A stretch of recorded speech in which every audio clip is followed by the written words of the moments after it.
The norm is to fail. It's exceptional to actually succeed against all these established brands. If you've got time, you'll do fine. This week's episode is absolutely sick. If you want to learn how to exit your business for millions, I get asked this question all the time. We have picked 4 of our best performing episodes of all time. Giles Brooke. Double whatever your time expectations are. If you get an exit in 6 to 12 years, you're bloody lucky. David Milner. Those people won't buy a brand, typically, unless it's an international brand. Adam Balon from Innocent. More businesses get sunk on getting listings with the wrong terms or the wrong people or the wrong distribution than they do because they haven't got the listings. And Barney Mulver from Fuel 10K. So just put yourself in that position from their perspective. Why did they buy you? They all had huge exits, all made a lot of coin. But we picked 4 or 5 of the best bits from each of those episodes, fudged it all together into this Megatron of gold, and I know you're going to love it. If you want to exit, listen to this, take notes, and enjoy. There's no sustainable business there. You've got to make gross margin, and I hate to say it, but in the meat alternatives, I'm seeing these businesses with like single-digit gross margins. The valuation bit, actually, I found that really difficult. The most important thing for me is ask questions to understand what the other side truly wants. So you've got one buyer and he knows he's the only buyer in town. They know. And we wrote that plan and it was the most depressing plan you've ever seen. My darkest day of my whole career is the following. What do you think is common advice given to food and drink founders that's popular but wrong? You need loads of money to be successful, or you need to raise loads of money to be successful. Still think that's wrong. I think another one is, build the scale first and then worry about the margins later. I think I've touched on that earlier today. I don't think that's right. I think a lot of people still say that, which is, don't worry, you'll get your margins back with scale. It doesn't always work that way. Having a viable business from day one is paramount to me.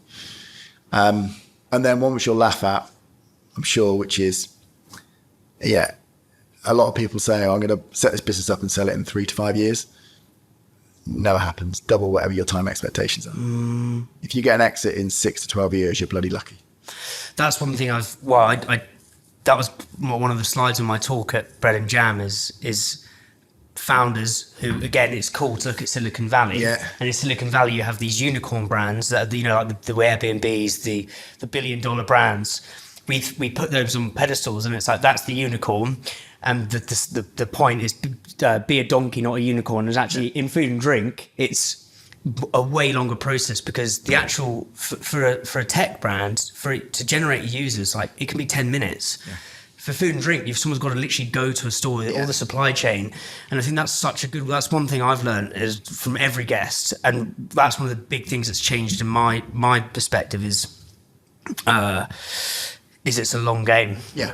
Also, it never gets easier as well, right? A lot of people will say it's really tough at the start, but don't worry, it gets easier. It doesn't. Just the nature of the challenges just change. It's always tough. And the problem is with particularly when you're an individual founder, the buck always stops with you, right? That's the tough bit as well. It's unrelenting sometimes, but some people revel in it. And what were some of the unforeseen challenges as you went through that, that you think could really help people at some point? Like, as you said, instead of having to clear and polish things up, 6 months away from the second go at it, if there's brands who can start thinking of stuff now to say that they don't have to it's almost like standing on the shoulders of giants, right? You've been there, done that, got the pot of gold. What should people be focusing on now so they don't have to go through? Yeah, it's a really good question. So since exiting, I stepped off, as did my business partner Alex Mattison, and the rest of the team stayed to run it through, and they should stay to March 24. So we exited in end of October. They stayed to the end of March, so they can pick up their bonus.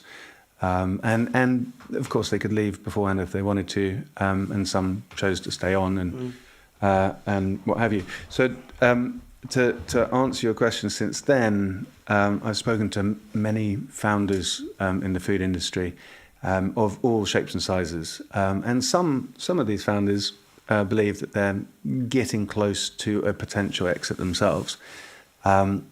I think many people should continue along the plan A mindset. Just define the plan A mindset quickly. carry on building your business and do the best you can. Yeah. So if you're confident, your team's confident that we're growing this puppy, don't keep thinking about exiting your business, because it starts spoiling the karma in the business. So plan A is a really good way of setting your mindset for it. But what I would say to brands that are probably just got over this various hurdles or what I like to call waypoints of building a business that could one day sell. What would you say are some of those waypoints? So I think revenue. So if you're getting near or over sort of 10 million or so, Yep. in positive EBITDA, and you've got a proposition that you could multiply the growth of. So a lot of businesses want to buy your business because they want to grow it even more. If you're selling to private equity, they go, well, how do we 3x this? And then when we sell it, how are they going to 3x it? So have you got a proposition that has that growth in it? That's a really nuanced, interesting point, because I think, do you know Libby Piper investment? Yeah. She's amazing. She said that as well. So it's like we're actually Probably got it from her. Well, but it's interesting how you think. You're thinking about how can they then flip it on for another 3x, which I thought was fascinating. So what was that model where you could go to Premier and say, right, how are Premier going to 3x it? Like, because I think that's a really interesting thing to think about. If we almost trying to reverse engineer it back, and we'll get on to retrospective strategizing. I think that's a fascinating subject. It's the answer to everything, and you're always right. Yeah. Actually, if I carry on the line of speaking to founders, the way that I describe it is, imagine you've just exited. Who did you exit to, and who were the other suitors when you were actually exiting to? And why did they buy you? What was the reason for it? So just put yourself in that position from their perspective. Why did they buy you? And also, you're in the future now looking backwards at your business that's maybe 2 or 3 years younger. And that gives you a really nice way of going, okay, I now understand that in Premier's case, they didn't have much in breakfast. They just skipped in with ambrosia porridge pots. So they didn't have anything in breakfast, which is a big category. They also didn't have a brand that was pushing the protein message quite like ours. They also didn't have brands that lent towards the consumers that we were appealing to. So there are 3 big chunky things there, let alone the rockets they could put behind UK retail, let alone the international opportunities that they'd be able to open up in due course as well. But the key there was breakfast is big, protein's a lasting trend, and these consumers are younger consumers that we can grow old with. And so there's a longevity in it. And with that brand, can we take it across into other categories? They manufacture pretty much everything that they do. What other things could we do with brand Fuel 10K? So actually quite an exciting proposition from their point of view. And I didn't really appreciate all of that when we kind of rationalized it all afterwards. It's such a beautiful point. What are the things you start to think about when you go in? Right, how are we going to get this business, this baby, ready for a massive exit? Like, Right. What are some of the changes you're making? Well, that starts before you've even acquired the business. So again, I was explaining to you that I only want to work in businesses that are in a large category, and then they have to be have a product superiority. They also have to have international potential. So they have to be a brand that can work beyond the boundary of the UK. And all those 3 things. Well, the first 2. Why why? Because the overriding objective of what I do is I'm going to make the business more valuable. So I'm going to acquire it for a set amount of money. And my job during the my tenure of the business is to exit it at a much higher price than I bought it for. The people, step right back, the companies that will pay the most for a business are multinationals. They will pay the most because multinationals are big, rich, they have enormous brands that tend to have stopped growing. So they have these wonderful brands, which we all know because they're part of our everyday lives, and they tend to be, because they're well run, pretty much saturated in the market. So what they look out for is to acquire new brands, which are in their categories that are young and fresh and growing fast and show great potential. those people won't buy a brand typically unless it's an international brand. They're not going to buy a brand that's just for the... So if you're Nestle, the biggest food company in the world, you're very unlikely to buy a UK-based brand that will only ever work in the UK, because that's not you. It's not what you do. Yeah. So right up front, I have to assess, along with, is it a big category? Is it a superior product? Does it have the potential to be international is key. Yeah. If it doesn't, I won't go. And that's part of your brand exit fit. That's almost another Lego block, right? Well, what else? What are the other sort of things you're thinking about? How you get this business ready, like to sell for significantly more money? Well, again, even before I bought it or be engaged in those conversations, I have to know where we're going. So the outcome is it gets bought at some point in the future by a multinational who has great synergies and therefore can pay more. And what I mean by synergies is it could be manufacturing synergies, it could be, but usually it's not that. The biggest synergy is if you are a large multinational food company and you've got an office in every country in the world, and I've got a business that's doing really well in the UK and 2 other European markets, it's doing really quite well. They look at that and go, well, David can't expand it much because he runs some tiny little business and there aren't many people there. He's only got 40 people. So obviously it's not in Germany yet because he's busy doing France and Benelux. But when I own it, I just give it to my MD of Germany, the MD of Italy, the MD of Eastern Europe and say, here's a brand for you, crack on. And it will then be sold into all the markets in which they operate. Yes. Ditto Australia, ditto Canada, sometimes even America. You're plugging it into their matrix. Yeah, that's the synergy that really matters. And that's why they can pay so much for a business, because it might be a £50 million business when I'm struggling to run it with my tiny team and my 3 countries in which I operate. But they look at it and go, well, he's doing 50, but when I own this, it'll be 300 within 3 years because I just plug it into my network. So I want to just discuss this with you because, again, I've done hundreds of these conversations. And it's just, I love picking at the nuance. Some people have said to me, like, as a brand, you should really build in the UK to begin with, and then one other market to show, you work in another market, like go narrow and deep. And then, so that's one sort of school of thinking. The other, which is, I think you can go too scattergun, where you're exporting into a gazillion different markets, and you're just like, what is this? Like, you've got one store in Costa Rica, one store in Japan. Like, what's your thoughts on brands who just go for those 2 countries? Or do you think that's actually quite a good strategy? That is of the 2 you've identified, that is the strategy to go for. Because the objective of the exercise is not to build a business that you can say, oh, I've got £5 million worth of sales from France. That's not the point. The point is, you need to demonstrate to the ultimate buyer of the company, the multinational, that you have a brand that transcends boundaries. It's not a national brand, it's an international brand. So if you can pick, if you're based in the UK and you launch in France and Germany, which are the 2 biggest countries in Europe for business anyway, if you launch there and it works, they need no more evidence that this is certainly a international in terms of European brand.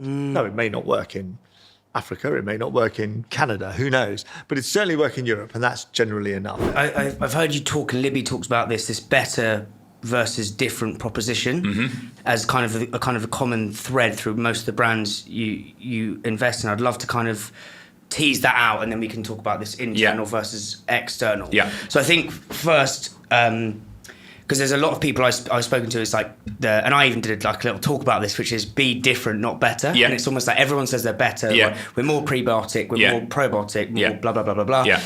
Be different, and you kind of create a category of one, right? Yeah. But what you've said is the be different and better. Yeah. So I think just setting the scene, like what is define different and then define better, please. So in terms of different, you've got to stand out. You've got to actually find a way of not only not doing exactly what everyone else does, but communicating that as well. And for Innocent, it was really clear. It was like everyone was all about multicolours, really garish and bright branding. And with Innocent, we went completely pared back, very simple, and that was just different. It just looked different. And, different can be on the aesthetics like that. It can be in the taste. It can be on the tone and attitude. It can be on many different things. But I think being different and has to be across a number of different directions or parameters, basically. So I think being different is important to sort of be different across the board, across everything that matters to consumers, be it the design, the look of the feel, the taste, the tone, and what you stand for. And I think that's what we managed to do well at Innocent. We were really quite distinctive versus all the other drinks competition. And then being better, well, for us actually, it was we tasted a lot better than what was out there.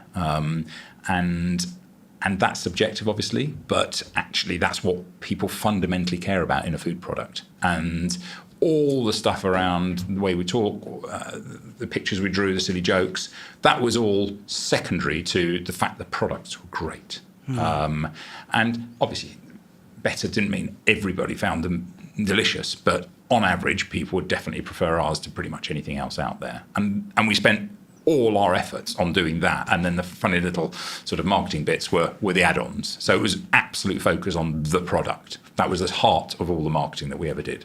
So almost the better is the product angle, and the difference, the culture, and the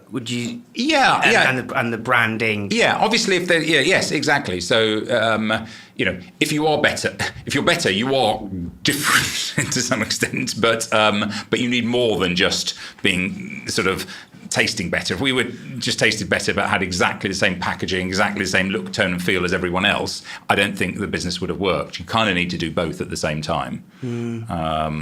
What would you say is more important, different or better? I think you've got to do both. I think you've got to do both. I think that's the point. You've got to do both. Interesting.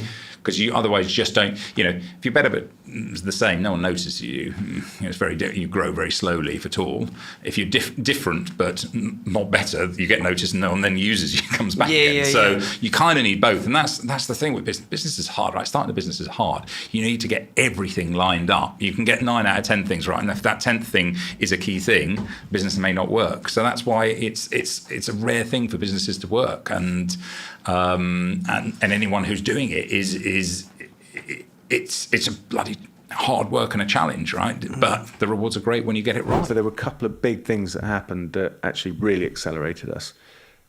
It took us 10 years to get to about 20 million or so. It took us the next two and a half years to get to 20 million. So wait, sorry, you said 20 million twice. So 10. So 10 years to 10. Yeah. And then the next 2.5 to 20. Oh, wild. The exponential curve. And it wasn't because keep of buggering on, it'll eventually Exactly. it'll boot off. Yeah, This is the thing. We were a 12-year journey, and a lot of people plan for 3 to 5 years, and this is. Well, how did it go? How did it boot off in those final 2 years? How did you basically? What happened? So I think there was a series of things that went in our favour, but also time is a great healer with a brand. The more you're around, the more you get seen, the more all these kind of charts and things. We were getting firmly into the early majority we weren't a discoverable brand anymore. We'd kind of done time on the shelf. I think that counts for quite a lot. But there was a really big thing which I credit Tesco for. When they changed their promotional mechanic, you had to use their Tesco Club card to get the promotion. And none of our consumers historically were loyal to anything, let alone a supermarket, so didn't have Club card. But they were forced onto Club card to get the deals. And so whenever we went on promo, you had to use Club card to buy our product. And suddenly we popped up on dunnhumby data that we were indeed bringing new people to the category. And they were I don't know if you remember the Tesco families, but we were a Roshni. I don't know anything about that. Tesco have 6 groups of family, and so. Oh, sorry, family is like who you're targeting. Yeah, I've seen the different colours. Yeah. Yes, and our target was considered as a very valuable target. They were people who often shop with baskets, not trolleys. They would buy brands, and they were happy to pay a bit more for those brands because they were also looking for quality and what have you. So it became really clear that we were doing a job on the Tesco shelves, and once we were able to present that to Tesco buyer, going, yeah, that's what we've been trying to say, and your own company has now kind of pulled it up.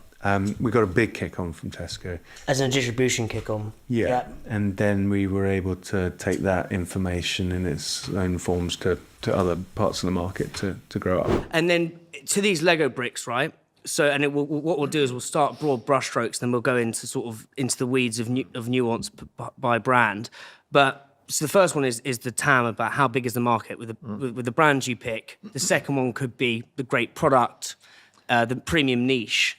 What would you say the third is? So when you're going into these brands, like what team change do you make, for example, or what are you looking at when you go in? Well, so just to be clear, first of all, the market's got to be big. Secondly, I won't work with a product or a brand unless the product is a superior product, unless there's something, I wouldn't say unique, because unique's difficult, but I would say that the product has to have something clearly identifiable as superior to what exists already.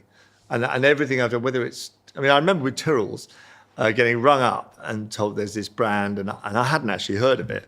I went to the supermarket and found it in Waitrose, and I bought Kettle, some private label brands. I took them all home to we have a house up in Norfolk, and my kids were at home, half term, and we had a table like this. And I remember putting out all these crisps on the table in bowls, and then everybody ate them, and then we all said what we thought.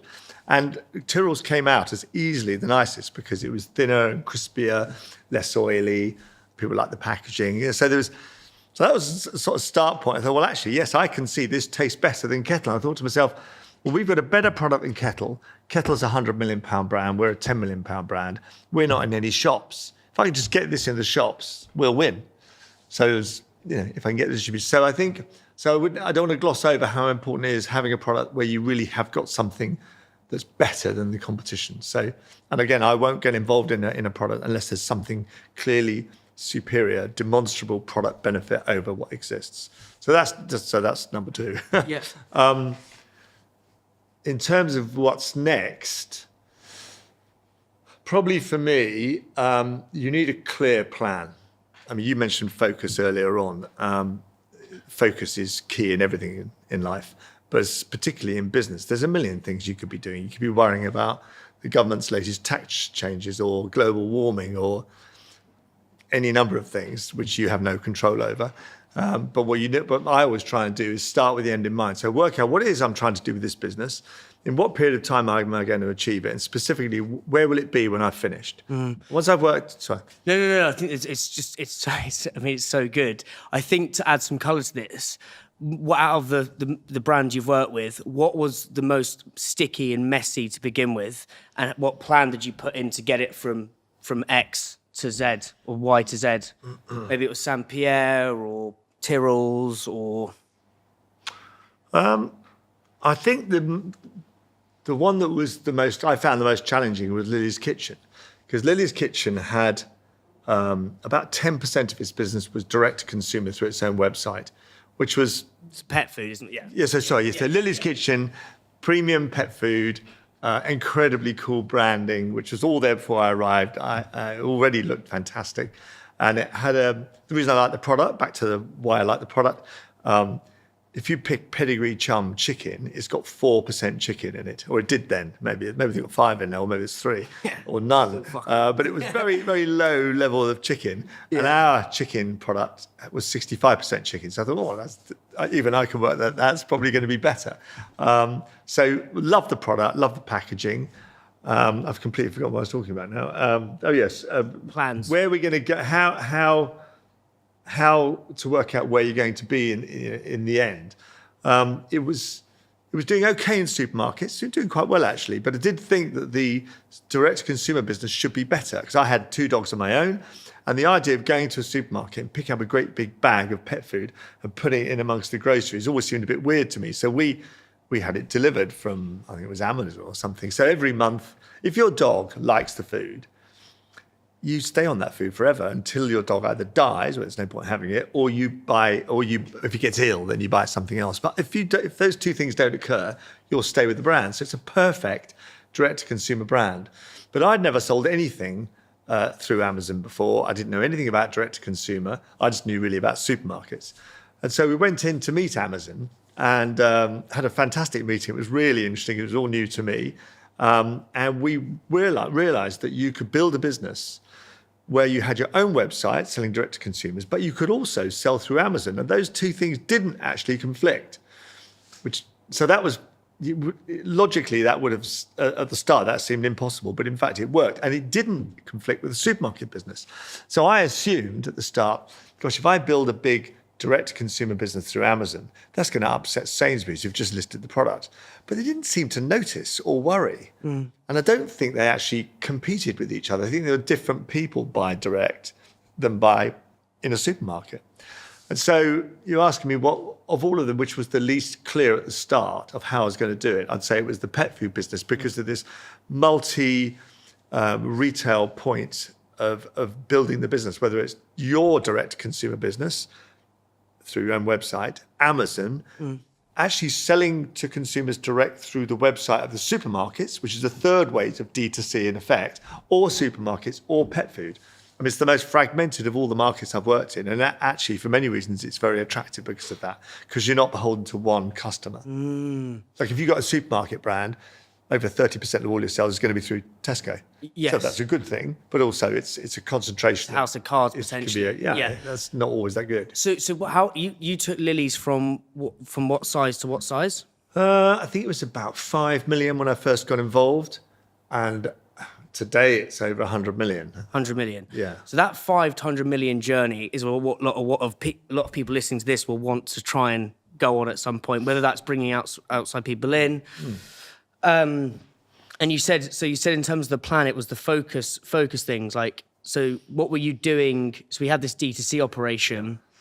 You realised the upside was in there. Like, what were some of the challenges in going from 5 to sort of 100? Well, I think it probably brings us on to the fourth of your blocks. If you've got, big category, superior product, have a clear vision for where you're going to go, a plan. Fourth thing is get a great team. And I think, as I said, I didn't know anything about selling direct to consumers, so I thought we'd better get some help with this.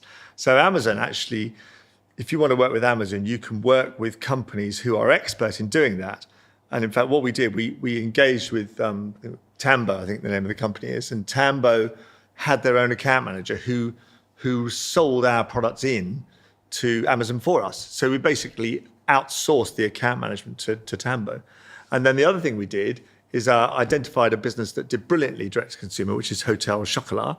And the person there who was the head of direct to consumer, we hired her, Michelle, and she came and worked for us and did her magic at Lily's Kitchen. What was the magic? She knew what she was talking about, which is a really good start. Yeah, that's a good start, yeah. Because she had all these acronyms and sort of ways of doing stuff which were completely alien to me. And so she helped us. She basically did it, helped us. And all the people that worked around her, we now all know a bit about it as well. We'll never know as much as she does. So I think, but the broader point is, there are some people who take the raw material of the team they've got and train them all up and work with them and then they all do brilliantly. And I don't do that. I'm a believer that usually the team that have got the business from nothing to 5 million are in large part probably not the team that will get it from 5 million to 100 million. It'd be lovely if they were. What's the difference in the team? How does the team have to change, or why do you have to get rid of some people? Yeah, I think if you think about the nuts and bolts of getting a business off the floor, getting it going, the entrepreneurial skill, the sort of can-do attitude, I mean, they're all amazing things. And these people are incredibly valuable, but they're good at doing that. The difference maybe when you've got a £30 million business and you're dealing with your export market to France, is none of the people when you've started the business would have probably done that before. So much better to hire someone that has done it before, is great, can speak French, is happy to go back and forth to Paris the whole time, and knows all the supermarket buyers in France. You need to go and hire someone like that. I mean, you could try and do it the other way, but that's not how I do it. So get a great team for me is if you've got people that are already there that can do it, fantastic.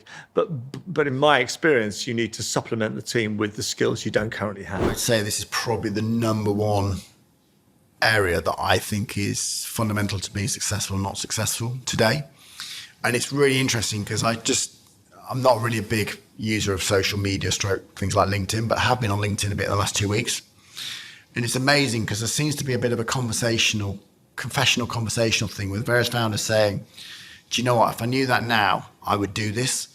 And fundamentally for me is that when you're a minnow, you're trying to get a listing. And there are unfortunately some harsh realities. If you are a startup challenger brand and you want to get into one of the big guys, you are going to have to give more margin than the category average unless there is a completely incredible, unique dynamic. And a couple of examples maybe like that were like Little Moons or a Fever Tree, who had so much groundswell and power because they were doing so well. Retailers, or I'll give you another example, Prime, right? So take Prime as an example. Yeah. There could be examples where they actually haven't had to give the category average margin, or else haven't had to give the other margin of the challenger brands because, you know, they were so on trend and so hot, and that, you know, the supermarkets were desperately to get them in. But typically, for the majority of brands, you just got to accept you're going to have to give more margin, right, than the category average, because, you know, every single category is having its space reduced. Every single category is having ranges rationalized. And also importantly, every single new product that goes into a fixture is having less and less time to prove itself. It used to be about a year. I've known brands come out after 10 weeks now if they're not performing, right? You've got to go and you've got to perform. But the one message that I want to land, and I'm seeing more and more and people talking about it, is that be really clear from day one, you have to operate a business with a certain level of gross margin. And I think I mentioned to you We talked about this last time. Yeah, and obviously gross margin, just for anybody who's listening, is just very simply the invoice price you charge a customer, less your promotional discounts, less what it costs you to both produce it and deliver it to that customer. So just keep it as simple as that. There are slightly different definitions, and typically in food and drink, you want that to be minimum 30%. Ideally, you'd want that to be 40%. Gold standards 50% and above, right? Because if you're not generating good gross margin, you're continually chasing your tail, because either one, you're running out of cash the whole time, or else you just haven't got any money to invest in people, in marketing, in infrastructure and things like that. And that's the number one thing I see where, you know, I pick up some P&Ls and some businesses, because obviously I get quite a few investment memorandums where people are obviously fundraising and stuff. And I'm seeing some gross margins in, like, I mean, I hate to say it, but like, I see quite a few in like the 15, 20, 25%. I'm like, you're just not, you can't, there's no sustainable business there. You've got to make a gross margin. And I hate to say it, but you know, in the meat alternatives, you know, I'm seeing these businesses with like single digit gross margins. Oh, we think we can get it to 15% in the long term. I'm like, it's still nowhere enough, because it's not a viable business, because you've got no money, you're not generating any money to then kind of build a business underneath it. And that's my number one thing, which is, you know, there may be an amazing listing for you, but just make sure you can go in a way where you know you can, you know, let's just say, for example, give an example without, let's just say, right, I would generally say, look, try and make an average of 35%. But let's be honest, let's just say one of the top 4 supermarkets offered you a listing, you're going to make 25%. Do it, right? If you go to all through negotiation, you can't get a better deal, do it. But if that's more like 20, 15, 10, don't do it. Because that sort of size volumetric customer, and the percentage of the mix means you're always going to be chasing your tail on margin. And I know some people go, well, yeah, if I get that in now, don't worry, because I can go back, because hopefully, you know, I can buy bigger packaging runs, I can get cost of goods up and all stuff like that, and do that analysis. But typically you can't make it up enough. And the scary thing is, and this is the elephant in the corner of the room, is that you're going to have to invest more every year, because you'll have to increase your promotional spend. Rate cards go up for things like shelf ticketing, or whether you want a gondola end or whatever, and the cost of doing business will keep going up. And then there's also one other big harsh reality, and it's something I've been fairly vocal about in the press recently, is that multinationals over the last few years have been able to put through some pretty big cost price inflation increases, multiple double digit ones. Startups and challenger brands have either had to only pass on partial, or have had to shelve them because they haven't had the balance of power to push those through. So again, what that's essentially meant is that gross margins have been even further suppressed. And I've really struggled with that one, because, you know, the big corporate suppliers can push through price increases. There's obviously been some fallouts, which has obviously been well documented in the press, with certain products being taken off until it's been sorted out. But when you're a small brand and you go in there, and don't get me wrong, I completely understand the pressure the buyers are on in the supermarkets and stuff, but when I know there's guys who are trying to put single digit price increases through, which is only a fraction of what they need to put through, but are still being told, if you put that through, then you're probably going to lose listings, but we're not going to have the same relationship, and you need to basically forgo it. I always saw the innocent journey as this kind of boom going upwards, that you kind of built the rocket ship. It was soaring upwards. And I'd love to kind of parachute into 2007, 2008 and kind of the Black Swan event, or the Black Swan was the financial crash. Yeah. It was almost like a monstrous beast that was kind of attacking Fruit Towers, if you want to put it in those terms. And I'd love to go into what was the... Yeah, as you say, you've built this rocket ship, it's going, it begins to tank. What was the hardest day in that period? What were the sleepless nights? What were the feelings? Yeah. I think probably, so just to set the context, the business has grown, from nothing to about 100 million in 9 years. Sort of broadly, everything had been going right. Tailwinds had been with us. The trends were with us. The economy was good. And I think we wrote the budget for 2008, which was to do, I think, 140 million of turnover, which would 30% growth and make, I can't remember what it was, but 10, 15 million bottom line, expand across Europe. Everything was going well, and we wrote this thing. And the first signs that things were going wrong was beginning of 2008, January. We normally have a big January. The big January wasn't quite as big as it normally was, as we expected. And then things started to, February didn't get much better, and then March got a bit worse. And then by the time we got to the summer, things were really tanking, and we were actually, losing sales, losing money, and we went from a fast-growing, profitable business to one that was losing money and actually running out of cash. And I remember all of us sat around and said, okay, so we need a new plan here. And the thing that we'd said was, we're not going to take any external money. We will do this independently. And let's write the plan that gets us through. And we wrote that plan, and it was the most depressing plan you've ever seen. And I remember sitting in the room where we sort of shared it, and it was just like, we're going to have to close all the international offices, fire a load of people, step back from our ambition of being Europe's favourite little juice company. And we sort of looked at each other and were just like, oh God, that's so depressing. That's just not what we're about. So we thought, well, look, the constraint here was about raising money. So if we raise that, loosen that constraint and say we will raise money, what could the plan look like? And from that low point, actually things started to get better. Not directly, but that decision was a really good one. It was like, you know what? Let's raise some money and let's continue on our mission to be Europe's favourite juice company. And whilst we did have to trim and cut back, it wasn't the wholesale, complete about turn that we would have had to do if we were unfunded. And so that was probably the most depressing day when we looked at that plan and just went, oh God. What was on the plan specifically? Because I think this could help. We're going through, so many people say to me is that this is one of the hardest times right now. Where I suppose I'm trying to get from is Black Swan to building anti-fragile brands for today.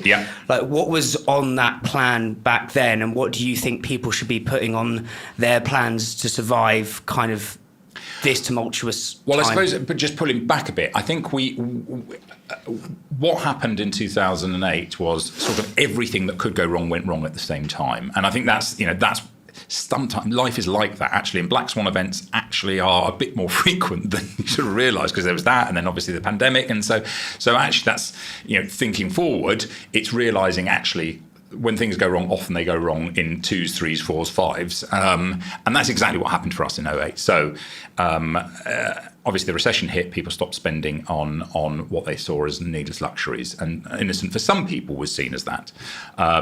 Tropicana launched a smoothie and started getting really aggressive on price. Sterling collapsed because of the recession, and all our input prices are in euros, so our input prices went up. The mango crop, the apple crop, the banana crop were all bad. Normally they balanced each other out. One was good, one was bad. That year, for some reason, they were all bad. So we were hit by this sort of massive like bang, bang, bang, bang. And we just started on a big international expansion, which meant we had put in loads of cost into the business, opening up offices and hiring people abroad. And so suddenly it went from being massively profitable to losing money really quickly. It was, in the space of 3 or 4 months.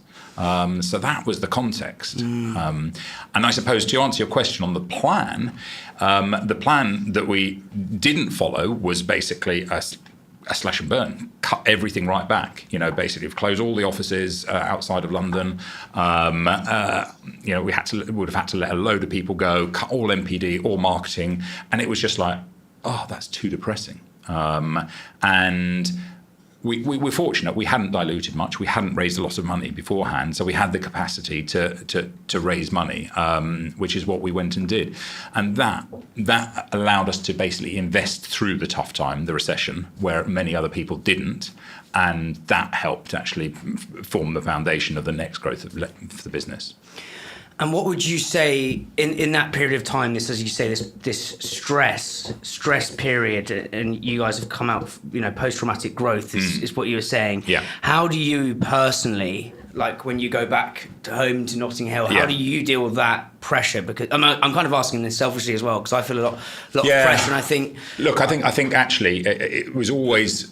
From the setup of the business with 3 of us running it and 3 of us equal partners, that made sharing the burden so much easier because you didn't have to carry it around in your own head. I'm in awe of people who set up businesses on their own, or even with just 2 of you, actually. 3 allows you to share the burden much, much more. And that was hugely useful.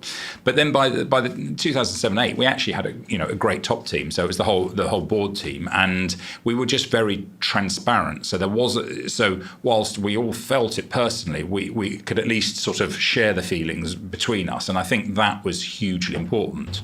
And one of the things we learned was not only share it with the top team, but actually share it with everybody in the business, because the rumours were starting to fly around the business. It was like some people were like, oh, there's no problem at all, we're absolutely fine. Other people's like, we're going bust tomorrow, and every attitude, every belief in between. So we had to share very clearly what was happening with it, what the numbers were, what this meant. And by being transparent, it meant that really killed the rumours and basically get people sort of focus on the day job. What's your sort of... either framework or process to say, right, this is our sort of buffet of options to grow. We're going to go for these 2 delectable delights. Well, first of all, you've got to decide that's it and stick with it. So first of all, you've got to work out what it is you're going to focus on and get it right, because there are lots of choices and not everyone gets it right. So work out intelligently what it is that matters. So there are lots of things you could do which are worthwhile in their own right and they seem good, but some are essential to success, and you can achieve success sometimes without some of them. So if you can get where you want to get without doing some of those, don't do those. Just do the ones that are necessary and essential to your overall goal. So it does start with a very clear focus on what you're trying to achieve. And I often start my leadership meetings with the phrase, which is, we're only here to do one thing, to make the business more valuable. Because there are a million things you can get caught up in as to what really matters in business and what our role truly is. And without going down there's various rabbit holes you can end up in if you're not careful. But if you remember, if people sit around the table and say, I don't think we are here just to do one thing, to make this business more valuable. I think we have many other roles in life. Well, they need to go and do that then, because that's not what we're doing around this table. If you're working with me and we've acquired one of these businesses, I don't own the business. We are executives working on behalf of the shareholders, and all they want is us to make the company more valuable. So that's what we have to do, not get confused by many other things. So that's a real art, though, and that's like because I think the other thing is distractions sort of masquerade as opportunities, and it's like, oh yeah, and it's like, but that's what I'm trying to get into is how your brain. And I think the first way of doing this is like, what is the end goal? Yeah. Like, how do you work out, like, I know there's the 80-20 rule. I think Jack mentioned at Dash about when you came in and they were trying to do the big bottles of water. And you're like, again, does that grow the business? Like, what are these, how do you get into saying this is what we're trying to do? Do you know what I mean? Well, I think a lot of it does come down to discipline, in that you might have the kind of brain that flits around and you can cope with lots of interesting things all at once. In fact, you like that. But intellectually, you're smart enough to know that what success is not about doing 27 things. It's about doing 2 or 3 things really, really well. So if you've got a smart team of people, intellectually, they'd know that. So they just need help in doing what they know is right. So the way to do that, so if I was working with you, I'd say, well, if you were to write now, in order, the top 10 things you think you could do in the next year, which would make the business more valuable, and then you did the exercise, I say, you're absolutely sure they're in priority order? Yeah, I've gone through it and they are. Well, I'd just tear off the bottom 7, give you back the 3 and say, right, those are the things you now need to spend all your time on. And then within a week, I'd ask you to come back and say, you can bring your diary with you. And then you put the diary for the week there and the 3 things there, and then say, now put a tick against everything you're doing in the next week that relates to those 3 things. Wow. And if there's nothing, if it isn't 100% of those things, or let's give you 90% of those things, then you're not getting it. And you'd find, I'm not going to get you, but you'd find, I do it to myself. So let's start talking about myself. Yeah. If there were 3 things that I had to do to make the business more successful, and my diary was spent, 50% of my diary was doing something else, then I've got the wrong business plan. I'm spending my time on the wrong things, because you need to spend your time on those 3 things, because those are the only 3 things that matter. We've already intellectually established that. Yes. But people are, what could be more interesting than you saying to me, do you know, I've just come back from holiday in Portugal, and there's a massive opportunity there, and I think I should go back and do this. Oh, that's very exciting and fun. Of course you want to do that, but we're not doing it. Because it's not in your 3 things. Yes. This is going to be what listeners are going to want to hear. The beauty of what I've been part of or been able to do is, if you actually look, in terms of the European Vita Coco business and the Bear business, we grew that to relatively similar size. So let's just say 40 to 50 million RSV sales, right? Both of those businesses, the Bear and the Vita Coco Europe. But what's amazing is that with Vita Coco, we were lucky that we had a big investment vehicle behind us. Well, 2 or 3, we had people like Verlinvest and some other investors, and therefore we had more cash to deploy to, grow the brand and the business. But with Bear, basically, I put a load of money in, the founders put a load of money in, but fundamentally, we never ever raised cash on Bear. We basically built Bear to that level purely by managing our creditors and debtors very effectively and our cash flow very effectively. We never raise any external funds to get Bear to that level. You try explaining to somebody that today and they'll just go, that's impossible. Yeah, well, that's why I'm looking at you right now, mate. Yeah, no, we did it. And everybody played their role in doing that. Back then we had a lot of the customers obviously, gave good payment, were paying us, and admittedly we took advantage of some early settlement, fees and stuff like that to do that. Andrew did an incredible job with because we basically outsourced all the co-manufacturing, but we actually sourced all the fruits and stuff ourselves, and then somebody prepared them all for us, which is obviously softly baked rather than dry. But Andrew did an amazing job with those guys with getting us very good, again, payment terms and stuff like that. And we just managed to. There were also back then there were a couple of things that we did with most people. When you go to a bank, they give you all here's how we can help you, your money work harder for you and all that sort of stuff. And there's this beauty parade of their first tier products, but always ask what's in the second drawer below, because in the second drawer below, there's normally some things where you can actually, so for example, one of the things that we did was that we used to ship products over from South Africa.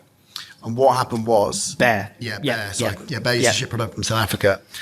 As soon as that product shipped over from South Africa, the bank took title of that product. Mm-hmm. They immediately paid the invoice and put the money into our account.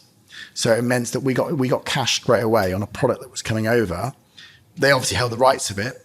Clearly, we paid it back once. Obviously, it all went through. But again, just clever tools and products like that, which aren't necessarily always available in that first tier of products, just helped us fund the business really well. But I think that, the thing to say on this though, Dan, and this also comes down to people listening to this, is it also depends about what business you want to grow, right? And Vita Coco had aspirations to be $1 billion business, right?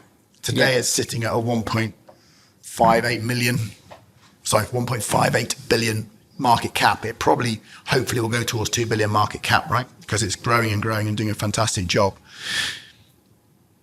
But Bear, Andrew and Haley, who are the founders of Bear, they would never have ever wanted to take the business on that journey, and actually kind of not raising a huge amount of money, not having a whole load of investors, and doing it on their own terms was their preferential way of doing it, and that worked for them. And I think one of the big things is always be kind of, if you've got aspirations to start up a business, start it up and make sure that both in terms of yourself, but also with investors you bring on board, you're aligned with how you want to grow the business. It's like today, I'm happy to get involved with businesses that go up to 50, 100 million. But if somebody said to me, right, Giles, come on, we're going to really get this one, make this the next $1 billion brand.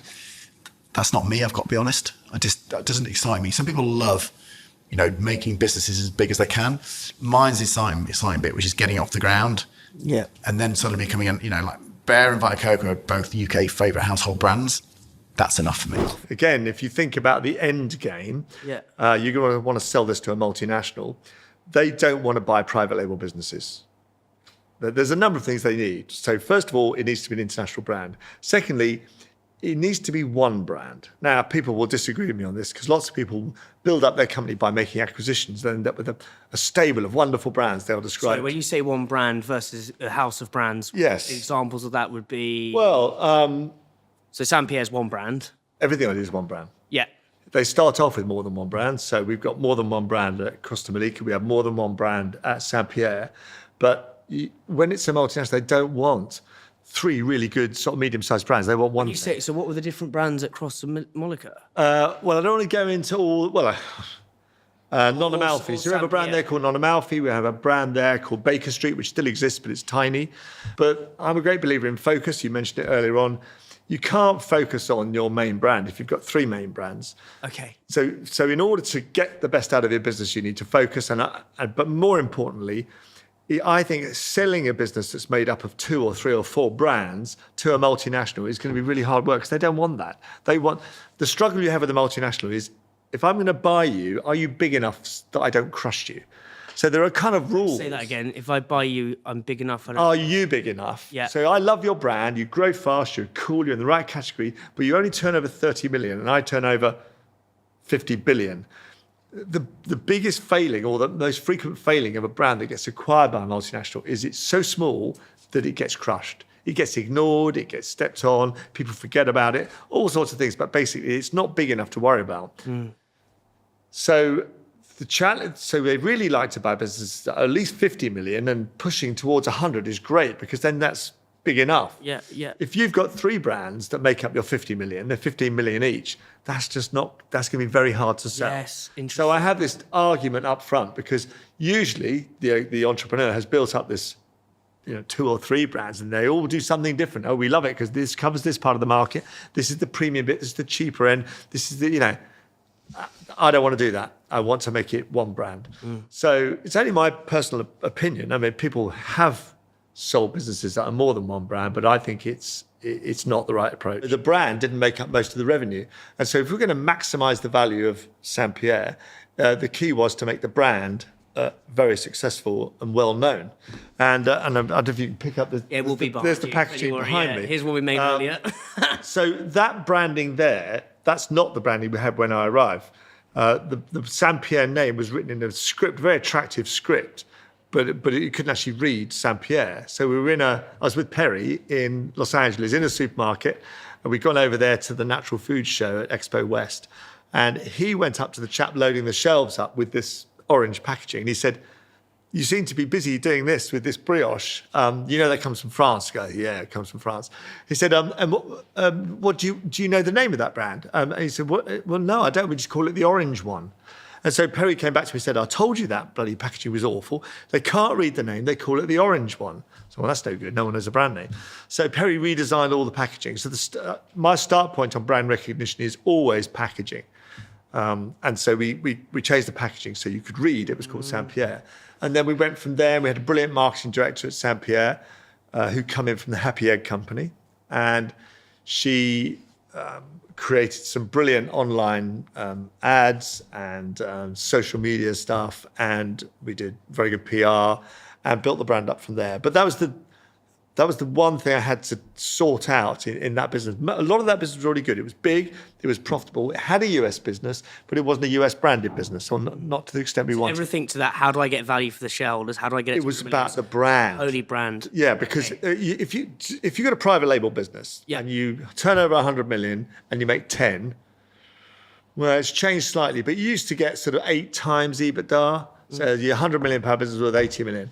If you've got a branded business and it's 100 million and it's all brand, you can get 15 times EBITDA for a really cool brand. So that's 150 million. So by going from private label to brand, 80 to 150, it's almost twice as valuable. So I think you need to be very clear about what you're trying to achieve. And in that example previously, we sort of had to change what we were trying to achieve from the new information that came in that actually that the promotional strategy was the right way to go.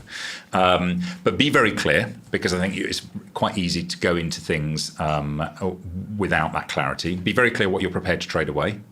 So there's plenty of courses on how you negotiate, and that was one of the key things that we did at Innocent, was taught everyone negotiation techniques. And I think so. Do your preparation. Yeah. I think that's key. Be flexible in the moment, because sometimes there's a deal to be done at the time, and rather than going away and kind of analysing it all, actually say yes. That can be hugely useful. Just sort of seize the day.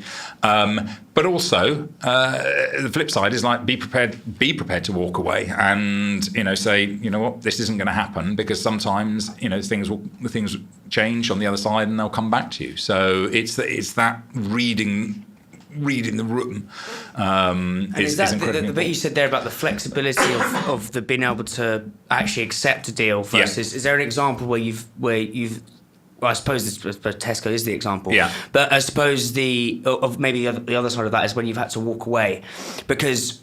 So one of the things I write about in my newsletter is early stage founders get blinded by the listing nights. Yep. Whereby they're like, oh my God, they don't. The deal may not work. Yeah. They're like, I just want the 320 Yeah. Holland Barrett stores or Tesco Yeah. stores, and then suddenly they've done a deal. They're not making money when they promote. Absolutely. And it's just a nightmare. And then suddenly, if you've said yes to that, trying to unpick it. It's just a nightmare. Is there? Yeah. I completely agree. I think it's more businesses get sunk on getting listings with the wrong terms or the wrong people or the wrong distribution than they do because they haven't got the listings.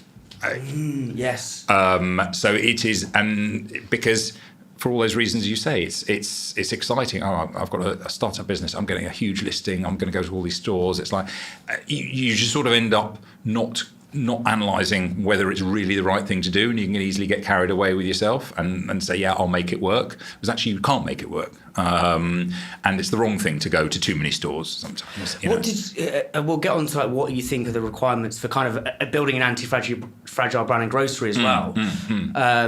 But first, did you guys went into 10 Waitrose stores? Yeah, 2 Waitrose stores at the very beginning, actually. But this is the other thing is why I don't understand why retailers put brands in way too many stores. It's like I always say it's like analogous to throwing a toddler into a deep end without swimming bands. Totally. They need to go in slowly. A challenger brand's a toddler. It needs to learn how to put the armbands on. Give them 10 stores. Why do you think? How did you get 10 stores, or was that because there wasn't really challenger brands then, or? It was definitely a different retail environment. So I think they're probably tougher these days. But I think it was we did literally direct to store distribution for 2 Waitrose stores because they couldn't really believe whether it was going to. They were they sort of thought this might work, but didn't really believe it would, so weren't prepared to give us the listing. But we were like, well, look, we really believe it will work, so we'll show you, and we'll go to all the hassle of doing direct store distribution for those 2 stores, and it flew. The Richmond store, I think, where we tested was just absolutely, there was a whole end, and it was just stacked, and the manager loved it. He was like, no, honestly, this is flying, and of course that then builds the confidence to get the 50 store listing, and then we had to work hard to make that listing work, and then it was then you roll out to 100 stores, and it was very, very incremental. It was hugely helpful in a way that we had a short shelf life, because it was completely obvious you can't go to too many stores, because if you've got a short shelf life and you're too many stores, you'll waste, right? So it was just a function of it was completely the right strategy, irrespective of whether you've got long shelf life or short shelf life, to go to the right number of stores and support them and then move to the next lot. It's far too easy to try and roll out to 1,000 stores and then not be able to get the rate of sale, the rotation. Our short shelf life meant we didn't really have an option in that strategy. It wasn't us being particularly smart. It was it would have been evident madness to go into 1,000 stores. Not that we'd have got that listing at the beginning, but it's so important. What really matters is whether you're selling fast, your sale, and whether you're adding to the category. If you're doing those two things, the supermarket's going to be happy, right? Yeah. So you just a bit of patience to make sure that each step of the distribution is working really well is key, and that's what we look for in the brands we work with at Jam Jar. It's what we did at Innocent, and I just think it's the way you build a brand. It's only the big multinationals who've already got huge established relationships can go, right, let's bang it out to every store, see what happens, and if it doesn't work, we'll launch something else. Putting too many brands in too many stores too early is, as I say, it's like throwing a toddler in it's the death knell of too many brands, or it makes life so much harder than it would otherwise be. You said something that really kind of set my curiosity going, Adam, in terms of more brands kind of sync, I think was the word you used, with listings that are going too wide than the wrong terms. Yes, the wrong terms. Yeah. What are the absolute right terms in terms of like to build an anti-fragile brand in grocery specifically? Like, what are the 1 to 3 things that? Well, look, there's one thing. Fundamentally, you've got to be able to make money. There's no point in doing a deal where you look at it, and once you've got all your costs in, including your promotional costs, your support costs, all the logistics bits, you're just not making enough money, and there's no point in doing it, frankly, unless you're very clear that this is a loss leading listing because this will get me all the other things, and I can do those deals in a different way. Then a listing that's fundamentally loss making is pointless. And it's too easy to say yes to because things will change, things will be different in the next one. But often people go, well, I want the same terms, I need the same terms, and you end up doing the same thing.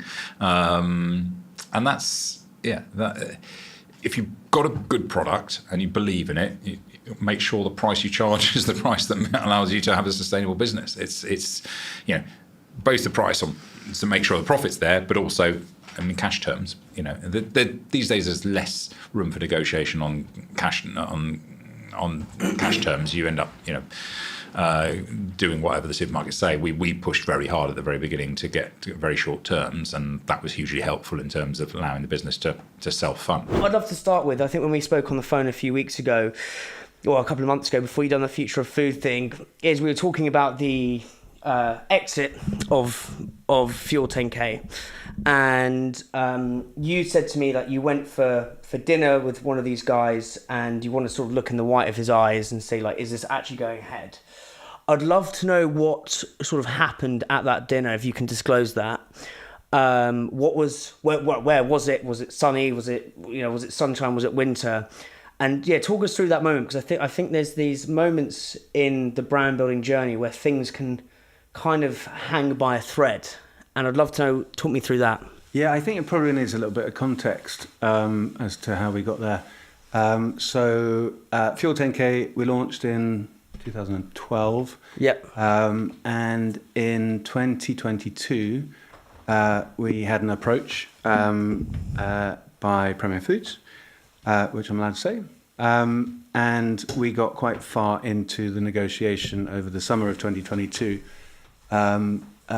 However, as we got to the end of the summer, the inflationary environment was becoming quite a big issue for most brands in FMCG, and I think that was the reason why they then turned around to us and said, "Look, we're actually going to drop this. Thank you very much, but we're concerned that you might not make it through, or the numbers might not be quite what we think they are. So we'd like to just leave this for a bit longer."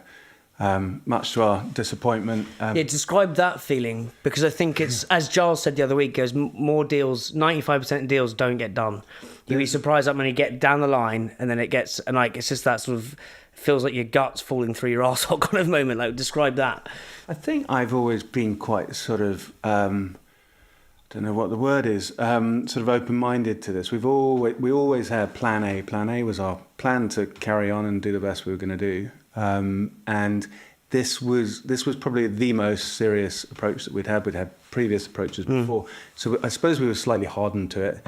I think the thing that was frustrating about this one was that it had taken up quite a lot of our summer holidays, and we were feeling quite exhausted. And with this tidal wave of inflationary cost of living stuff coming at us, we were quite looking forward to some sort of help or a break should there be some sort of event.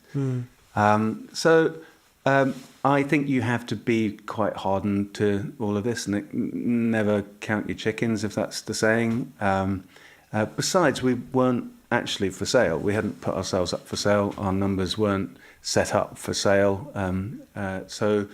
When you say your numbers weren't set up for sale, So we were investing in growth. Right. So we weren't EBITDA strong, particularly. We had quite a lot of stuff to untangle, because we had another company called Fresh Marketing, which helped us get fuel out of the blocks. Fresh Marketing was an export business, and it gave us some income to be able to make plenty of mistakes as we started creating our own brand, which allowed us to avoid having to fundraise throughout the whole journey pretty much. We did take on some EIS in about year 7. But I think we learned so much through that process, that 2022 process, about ourselves and perhaps the DD that we needed to straighten ourselves out. so then what have you learned about yourself? So that's the context. So then that's 2022, and then I think 2023 you've gone. Where have you gone for? Where is this dinner, by the way? Just I love restaurants. Yeah. Just to set the scene, paint the picture. It was up in. Can I come back to that? I will remember. I can't remember the name of it. French, Italian. It was all a bit of a blur, frankly. Really interesting. But somewhere very nice. Yeah. With quite impactful, interesting people. But so fast forward to March 2023, by which time we'd got over it all. Plan A was well underway. We were tidying ourselves up.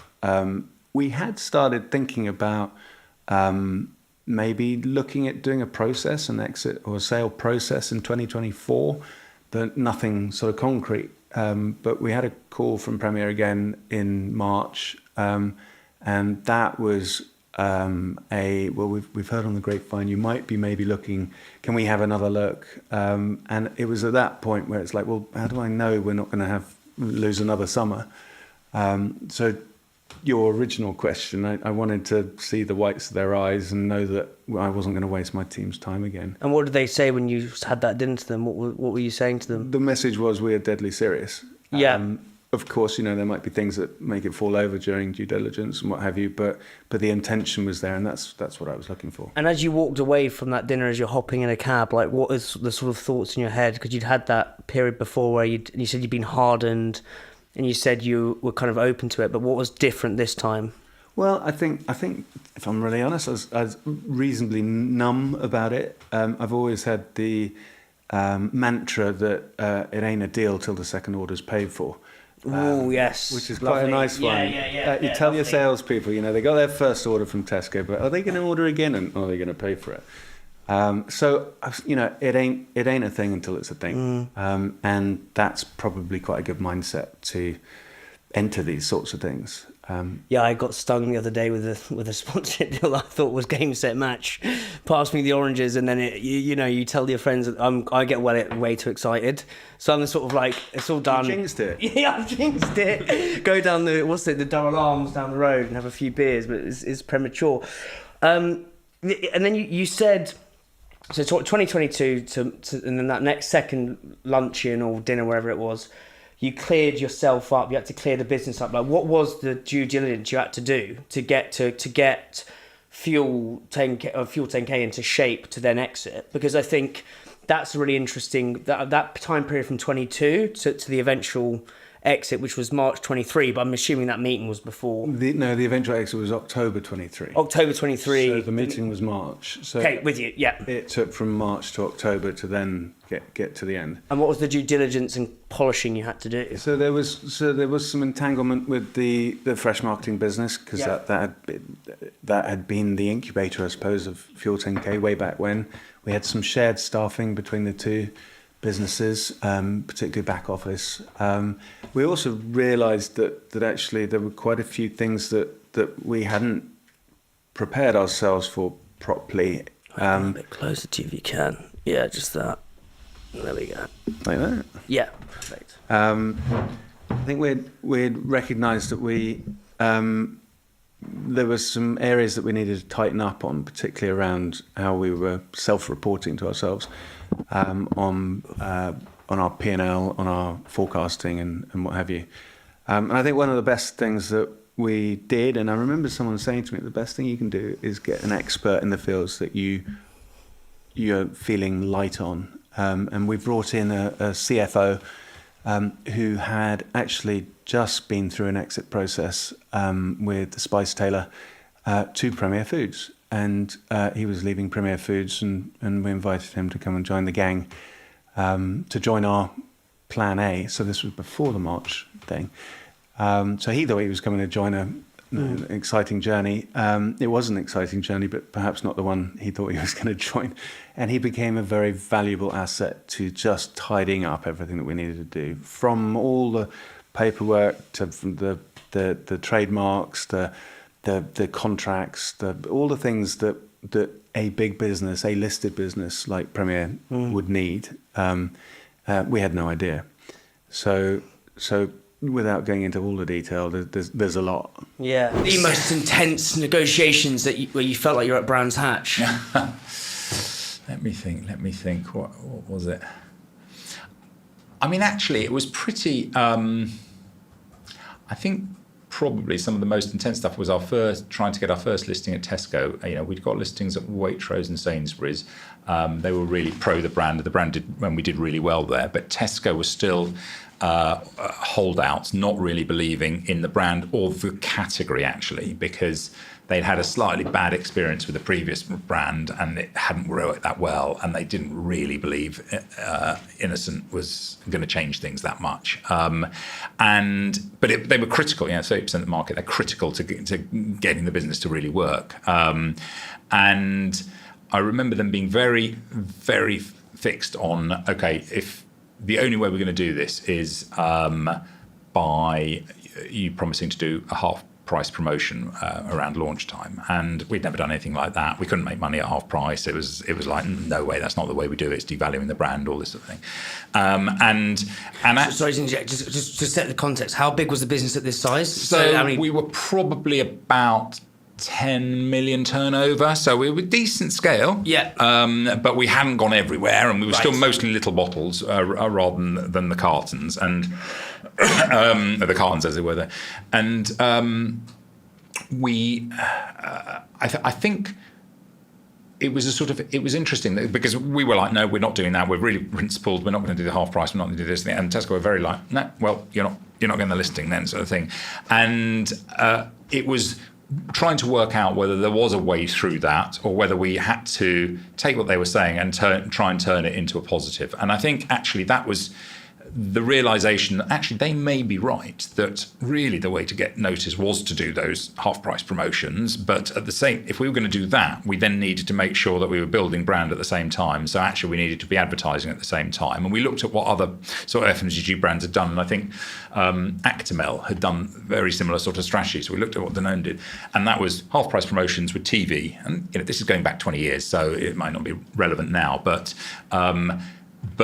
we were like, well, okay, maybe we can go, accept their demands on that if we do the TV and build the brand at the same time. And actually, that strategy then completely worked, and we rolled that out through other people. And by changing our ingoing thought based on what they were demanding, actually, it made it better. We ended up. That was the strategy that really grew the business for the next 3 or 4 years, by getting noticed on price, but also getting the brand story out there. And that was pretty intense because we went from a position where it's like, God, we're not going to get this listing, it's not going to happen, through to actually, yeah, we've got a deal that we're not sure is going to work. And then when it actually started working, it's like, oh God, this strategy is working. It's great. And so it was definitely a journey that we went. What about in terms of negotiating the big deals when it comes to the exit?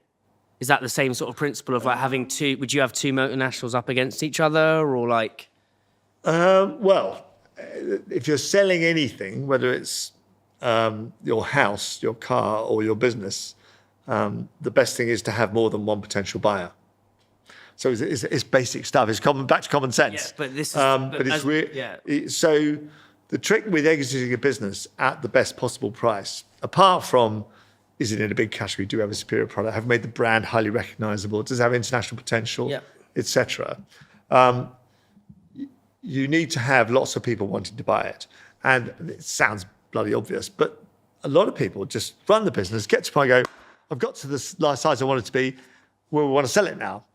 And that's that. So if you want to sell to a multinational, there aren't many of them. And How so many are there? Would you say like? Well, you've got the biggest ones. There's probably 10 of those, and then you've got smaller. But there's all sorts of smaller ones that turn over sort of 6 or 7 billion that you've never even heard of. Yeah. So there's a lot. Small one. Yeah. There's a lot, but that's part of the challenge. So we would always work with a third-party banker whose job it is to flush out all potential buyers. So I might know the big ones, but if you went to see a banker, they might say, well, there's about 12 people in Asia who are of that size, who like your asset that you've never heard of, whether because they've only been going a short period of time or you don't know that part of the world. So part of the way you flush out as many buyers as possible is you work with a banker. And so all these businesses get sold through, and they're going to hate this, like an estate agent for businesses. So it's like going to an estate agent and saying, I could just put a board outside my house, but I'm going to go to you because you're an estate agent. Well, they're like an estate agent for businesses, and they'll hate this. But they're far better than that, of course. Some of them are. And so they flush out as many buyers as possible. The other point on getting the best exit is that you need to give it time. So let's say there are 2 people that are the perfect acquirers for your business. And let's say we're in the microphone business. Yeah. There's 2 big makers of microphone, and I've got this cool new brand here, which is just got to 100 million of sales, highly profitable, growing like a train. One of them might have just bought a microphone business, and therefore he's not in the market anymore. Because that happens. There are other microphone businesses out there, and one's just bought one 6 months ago, and he's having indigestion trying to absorb that into his business. So you think, oh, it's great, I'll go and sell it now. And then you find out that this one here, of the 2, can't buy you because he's busy absorbing the previous business he bought. So now you've only got one buyer, and that other buyer will know that buyer is not in the market. So you've got one buyer, and he knows he's the only buyer in town. How would they know? How would that know? Because in the industry, they saw in the microphone equivalent of the grocer, they'll have read, competitor number 2 buys new microphone business. So they'll know. Yeah. So they know there's no one up against them. Fantastic for them. So you don't sell the business then. So if you're not a forced seller, you do not sell the business then. Patience is a massive game in this. Yeah. Time. If you've got time, you'll do fine. Oh, I made that up. Yeah. Time. But this is brilliant. That's if you've got the time, you do. If you're a forced seller, you never get a good price. When you say forced seller, sorry. Well, okay. So often a business could be doing well, but one of the investors in the business needs their money out. So you could have invested in Costa Malika. It's doing incredibly well, but you might have invested in 5 other food companies that have had a disaster, and you need to show a success for your fund. So even though you could hang on to Costa Malika for 2 more years and have an even better outcome, you could sell it now and double your money. You might sell it now because you need to show your fund that not everything you do is useless, and because you've got 4 other failures, and you've got the Costa. So you sell the Costa business early to prove to your investors that not everything you do is bad. That happens all the time. Things get sold early, so that's a forced seller. You're forced to sell. I hadn't thought of that. Yeah. And I suppose if you're in that situation, you're kind of up shit creek as a founder, or like. Well, you're not going to maximise your return. Yeah. That's another way of saying what you said. Yeah, you're not going to get the best outcome. That's the businessy way of saying it. The best outcome is to wait until all more potential buyers are available, and then you get some tension, like selling your house. You want 2 people to want your house, and then otherwise someone puts in a ridiculously low bid, and you go, well, I've only got 1 bid, what are we going to do? Yeah. If you've got 2 buyers, someone puts in a low bid, someone puts in a reasonable bid, and then you hope they kind of escalate and you get a great price. This is what I was trying to, this is where we are, I'm absolutely loving, because it was trying to get to this sort of, this nuance of this almost exit El Dorado where the fucking dosh is, mate. Yeah. And it's like, I think that there's lots of guile and skill in patience. And luck. And luck, yeah. And luck. Yeah, luck, but I think you build your own luck, personally. But like patience and focus are 2 of those things. What are some other sort of ways in terms of this sort of things that you didn't really necessarily think about that weren't obvious in terms of the exit stuff? Kind of a bit like the linking it back to the team stuff, the time zone. Yeah, well, I think one of the key things in life is empathy. So if you want to successfully sell something, whether it's your first box of soap powder when you're a salesman or you're selling a business for £300 million, the key is to empathize with the buyer and understand what their motivation is.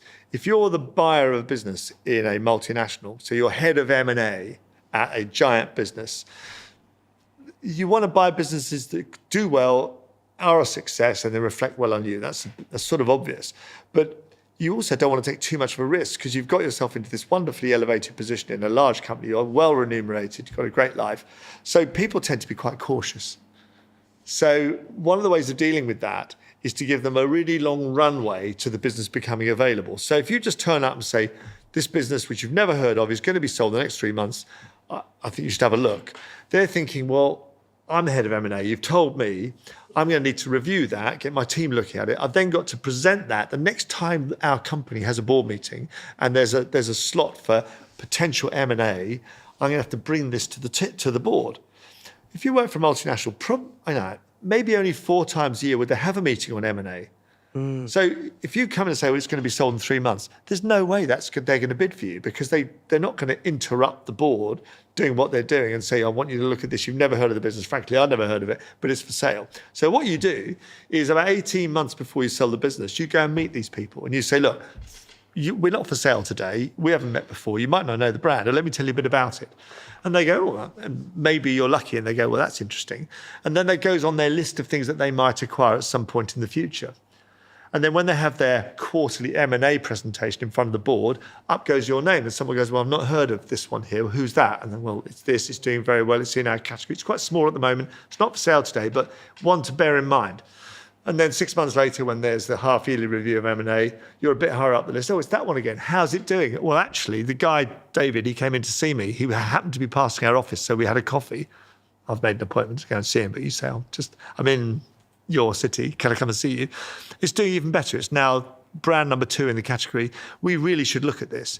And then about 6 months later, a year after you first met him, when you go to market and the banker rings him up and said, have you heard of this business that David Milner's running? Yes, we have actually. Well, it's for sale. Someone's made a bid on it. If you are interested, you'd need to get your act together. He puts the phone down and thinks, great, I've been looking at this for a year. The board know about it. They quite like it. This is going to be easy. So that's how you do it. Runway, yes. A long runway.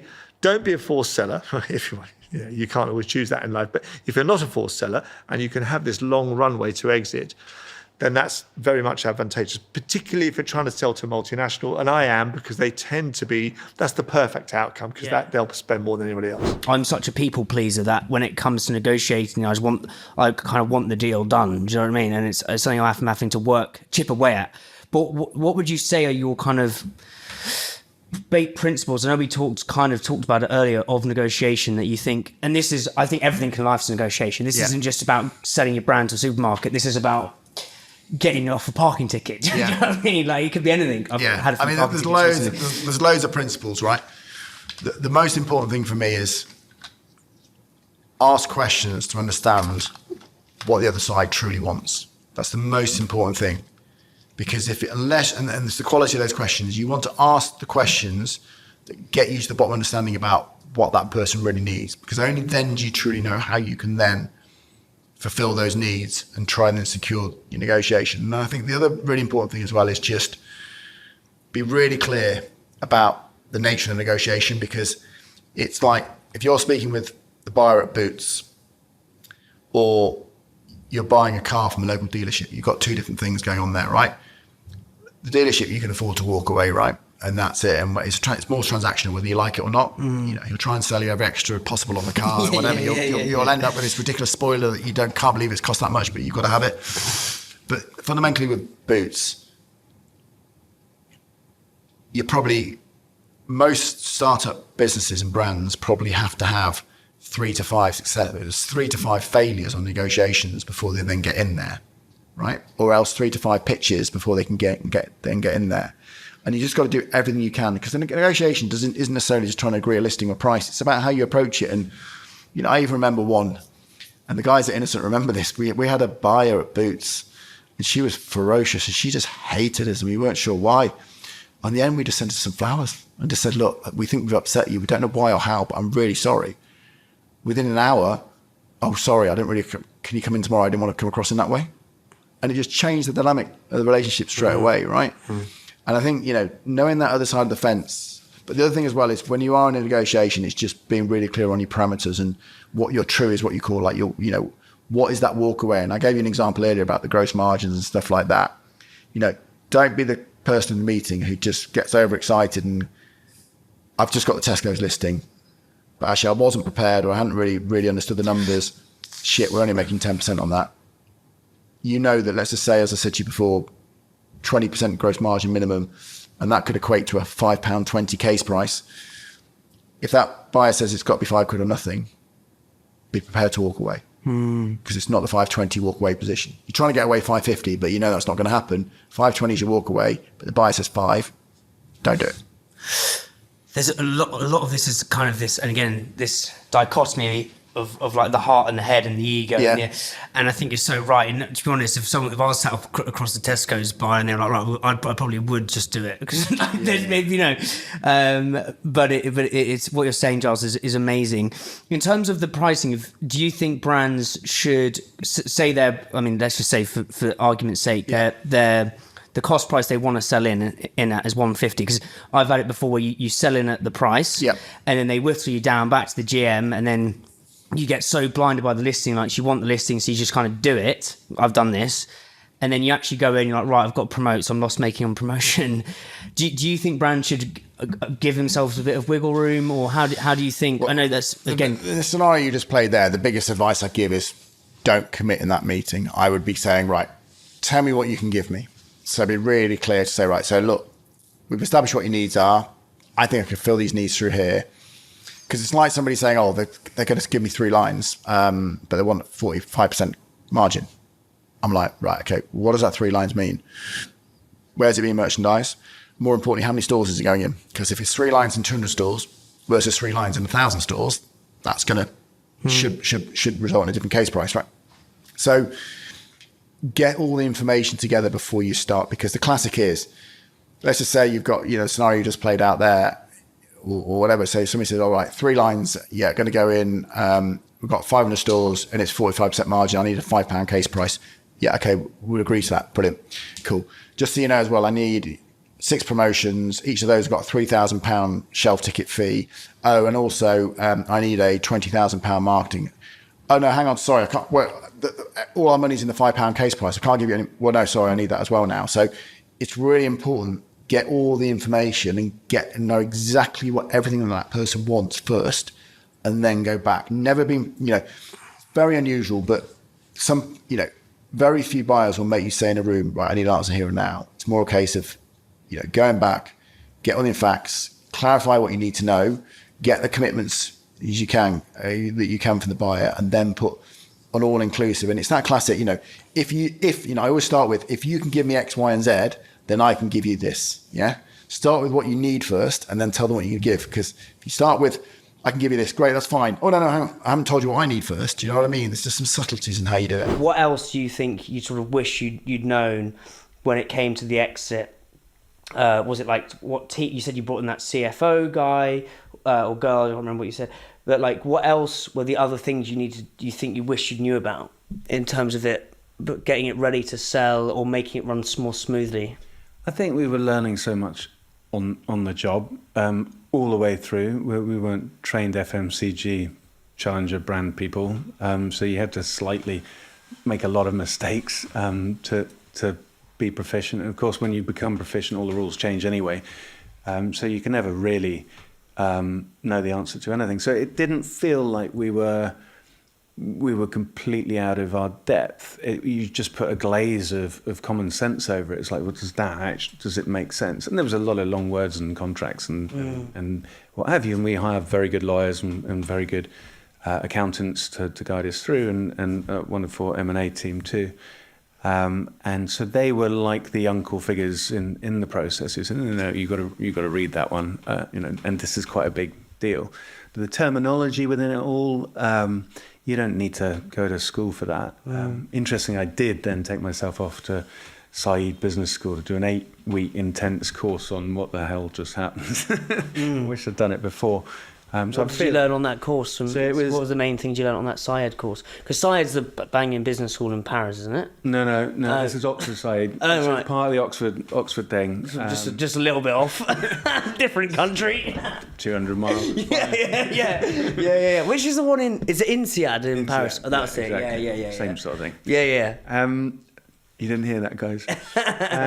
So the course was, and I recommend it to anyone. It was about $2,000 to do it. It was the best thing I wish I'd done previously, and it was all about the perspectives in the process. So the entrepreneurial perspective and the investor perspective, and the investor could be the buyer. It could be someone putting money in. It could be PE, VC. It could be angel, and the entrepreneur could be startup, medium, big. But what I think so many people forget is that you think this and you see this, and they see the same as you, but from a different angle with a different set of agendas. It's much like the sale process to the Tesco buyer, say.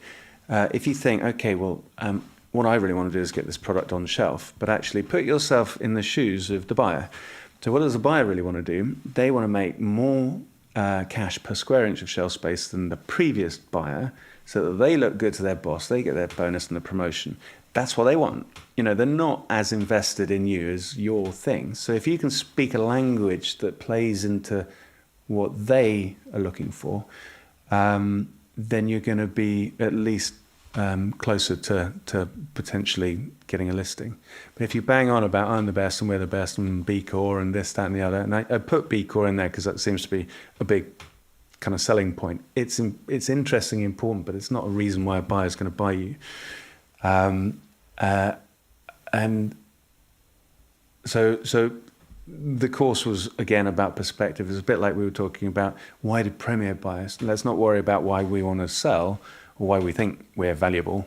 It's like, why would a suitor buy you? Yeah, it's the difference between product market fit, which you clearly had with, because you're in basically all the grocers, versus, but that nuance, that brand exit fit, which is as you said, you went on that course for $2,000, which probably give you. And I think the best way you said it, Barney, mate, was you think like this, and they see your business like from this angle. For people listening, so I'm pointing with my right hand straight forward, and left hand they're coming at it sort of from a side. What did you learn from that course then? What were the 1 to sort of 2 things that really were like, fuck, I wish I knew that beforehand? Do you know what I mean? I think that, one of them is how, so if we're going to invest in this, how is it going to multiply? And how much could it multiply? So what's a good result for doing the job that I'm in for? Yep. I think the quite a lot of it also is down to personalities. People buy from people, and people inherently have emotions. And if you like it, and if the CEO takes a box of granola back home and the kids like it back home, that's going to have a positive impact effect on just generally how, without all the science and the spreadsheets and everything else, that's someone else's perspective on your thing. And so I suppose the message there is that there's lots of ways of skinning a cat's the wrong phrase in this vegan world, but lots of different perspectives to consider. And different people have different agendas. And I think that's... What are the most, out of all those different perspectives, what do you think are some of the most underrated perspectives that you weren't thinking about? Gosh. I actually think that I always take everything down to people, because I think people make the world go round. And I genuinely think that you can sometimes have what you might consider a good buyer or a bad buyer in a sale situation when you're trying to pitch to a buyer at a supermarket. And you will sit in front of that buyer and almost instantly you know whether the meeting's going to go well or not, regardless of anything. You haven't even opened up your laptop or anything. And I think trying to predict that and doing your research on who you're about to sit in front of was pretty key. And the other thing that we sort of planned to do in that situation was to make sure that we had two characters going into the same meeting from our side. One that would lean much more towards the spreadsheets and much more analytical sort of approach. And the other one was much more about how the football was at the weekend and much more kind of creative character. So which one were you? I was banned from going in after a while, but we did have these two characters. So when they went in, particularly to see a new buyer, depending how the buyer was, would depend on which guy would lead the meeting from our side. And you get a lot of buyers say, I don't want to see presentations, just talk to me, tell me about it. Some people, I want to see the numbers. And we've all been in that situation. If you're a sales guy, you just have. It's like, oh my God, this is not going well. Yeah, so I mean, as soon as it comes to numbers, I'm flummoxed. I want to talk about France and Germany, because again, and Giles talked about you in great glowing terms, but he said that there was a lot of pressure to get that right, and you apparently you were incredibly stoic in terms of like saying this is the way the brand's gonna go. Yeah. Could you just like kind of add some colour to that period in the business and how what the pressures were and how you remained stoic and then how you got it going, I suppose. Yeah. So we decided we did a big bit of strategy work and say, how do we expand Innocent? Do we do categories, so more categories in the UK, or do we do international? And if we do international, do we do Europe or US? And we decided to do European smoothie expansion. So that was sort of, that was at least we had clarity. Why not US, just out of curiosity? Actually, we got very close to doing it, but in the end, it was we would need to set up manufacturing in the US as well, and it was. Therefore, you'd have to launch at a reasonable scale, and at the time, the business just didn't have the scale to justify doing that. We would have bet the business essentially on the US. It would have been a if it works, we're home dry. If it doesn't, we're dead. And so it was too big a risk, basically. And funny enough, the business still hasn't gone to the US. Innocent doesn't sell in the US. So I think it was the right strategy. So we were decided on a European strategy, and it was hard, and we spent a lot of money on it, and it nearly failed many times, and we nearly pulled the plug on it more to the point many times because it sort of under-delivered for many years. But fundamentally, Why was it so hard, and why did it under-deliver first? So I think France is. So let's take the example of France.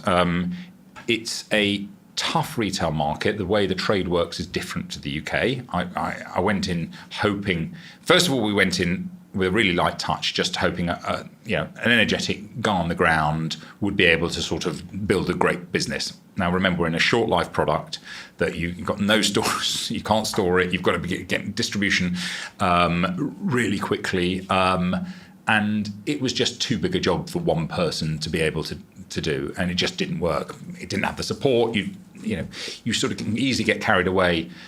Oh, everyone knows our brand in the UK.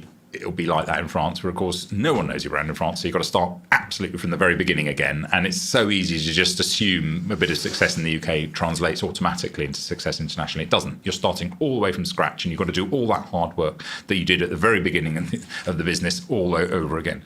And so I think we got slightly carried away that we were doing well in the UK and that would work, but it just doesn't. So then we said, right, if we're going to do this properly, we're going to have to actually hire a team and do all those things that we did in the UK, get the press, the PR, just the sampling going, make sure the ads translate in a really good way, make sure we build the relations with the trade, all that stuff that you have to do to grow a brand.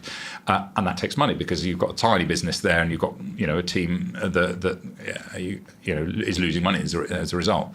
We then, I think, made mistakes of not getting people who were senior enough in sort of or knew the retail trade well enough. And I slightly wanted to do deals in the same way that we did them in the UK, and every country has its own way of doing sort of retail trade deals, and trying to force fit a UK way into a French just just was wrong, right? It was just plainly wrong. How are they different? Just trying to understand. Just the shape of deal. France, you end up negotiating, for instance, terms on an annual basis, and you sort of have literally, there's by law, I think it's had to close, was it the end of February or something, or the end of January, and you had to have your terms written by then. And if you didn't, then you couldn't get the listing for the next. It was like, that can't be right, and I was sort of railing against it and pushing back, but of course that's the way it works in France, and like me saying I don't want to do it like that is kind of irrelevant, and it's like just fit in with the way it happens there. And so doing it in the French way, if you're talking to French supermarkets, is the only way to do it. And same Germany, doing it the German way. So you kind of have to learn that that's the way it is. Consumer-wise, actually consumers were much more similar. So the consumer-wise, actually, innocence stood for being natural, being good for you, being sustainable. That mix of things was exactly the same in France or Germany or the UK. And you made sure it was local language, etc. But actually, the changes there weren't big. It was the trade that was different. And how did you? We'll wrap this up because I know you've got to go in a sec. Yeah. But it's just there's so many questions I've got to ask about this one period. What was what were the pressures basically saying is this going to work? Yeah, we were losing money every year. We never quite sold as much as we said we'd do. We lost more than we said we could do. It's like, is this? Are we just pouring? We had a nice profitable UK business. It was like, why are we continuing? How did you know it was going to work? Like, I'm trying to get into your head, Adam. So I think I think for me the signs were the rates of sale where we were in store, when we were properly merchandised, we looked good. Actually, were really good, and so it's like, if we can execute this well, it will work. And that was the belief. That was the sort of data point that gave me the belief that it would stay. And we were messing it up. We weren't executing it right for a myriad of reasons. Some of them mine because wanted to do deals in the wrong way. Others we didn't have quite the right team. Other times we just didn't invest enough money. But there were lots of different reasons for the different countries. But actually, it was definitely, the belief was, the data is showing that actually we can get this right. It really works. So let's focus on our execution. And what were you saying to like the board or the or the other people in the room where the pressure is to say? Because I think this is there'll be, and I've seen this happen where there's pressures from the board, and then there's the founders like laser focus, like this is where the brand, almost like the racing car driver. Like, this is the way we're going. Versus the wins of the investors. Yeah. Tons of people listening to this right now will be going through that. Yeah. Any advice on how to kind of detail and show like that delicate dance with those wins? I suppose I was always really clear on the reasons I believed it would work, the reasons for the shortfalls that we were experiencing, and I wasn't like, we've got to do this. It was like, look, I think honestly believe I think this is the right thing, but we together have got to make the decision. So it wasn't a sort of, me against everyone. It was me trying to be clear, the person closest to it, why I believed this was the right answer, and then the board would make the decision. It wasn't my call as to whether we were going to stick in Germany or pull out. It was like, together we had to go on the journey, and I think that was, and that was kind of the way we made decisions. And it was like, let's bring everyone along and give people the reasons to continue to back it. Why do brands get stuck at this £5 to £6 million pound point? Well, I remember when I worked for big companies. So I started off at Procter & Gamble, and then at Mars, and then at Campbell. So, three of the world's sort of multinational food companies. Anything we did in new product development, we used to say 90% of NPD fails. So if you think about a new brand that someone's come up with the idea to launch, it is in effect a piece of NPD. And most NPD, 90%, even for the companies that are professional and it's what they do, even 90% of their stuff fails. So it's not really a surprise that a lot of brands get stuck at a size that is not big enough to continue or to succeed, because failure is more likely to occur than success. So that's the start point. I suppose the risk with looking at this sort of world of successful new brands is that you look at the successes and you imagine that that's the norm. But without being too negative, it's not the norm. The norm is to fail. it's exceptional to actually succeed against all these established brands that already exist and have many great attributes. But if you think about why they might get stuck, it's probably because, well, it could be because the idea itself is a small idea. So I have a few rules. What do you mean by when you say the idea itself is a small idea? Let's say you thought you had the best idea in the world for peppermint tea, and this was going to be the best peppermint tea. You could deliver a better flavour and a better cost and something unique. That's great, but how big's the peppermint tea market in the UK? I don't actually know the answer to that, but Yeah, sure. I'm betting it's not more than £25 million. I mean, probably something is wrong. But my point is that if you create a product that's going into a category that's quite small, then you're unlikely to get more than a certain portion of that market, and therefore 5 million might be the right share. So my rules are, if I'm going to do anything, are that first of all, it has to be in a big category. So whether I go back to my days in crisps or in bread or in pet food, and now at the moment in pizza and in drinks, all of those categories that I'm talking about are all vast in size. I mean, pizza alone in the UK is something like 1.6 billion. The drinks market is bigger. The pet food market is bigger than that. The bread market is one of the biggest markets. So I always pick a big market. And the reason for that is that what I'm going to do is I'm going to get hold of the best quality product in that category. I only ever want to work with something that's got a superior product. And it's going to be a premium product because it's very hard to be the best if you don't put good ingredients in, and good ingredients are expensive. So I'm always going to be at the premium end. And so if you're going to achieve a share of that category, it's going to be the premium niche. If I'm doing it, it's going to be the premium niche. There's no point doing the premium niche of the peppermint tea market because it's probably about £3 million.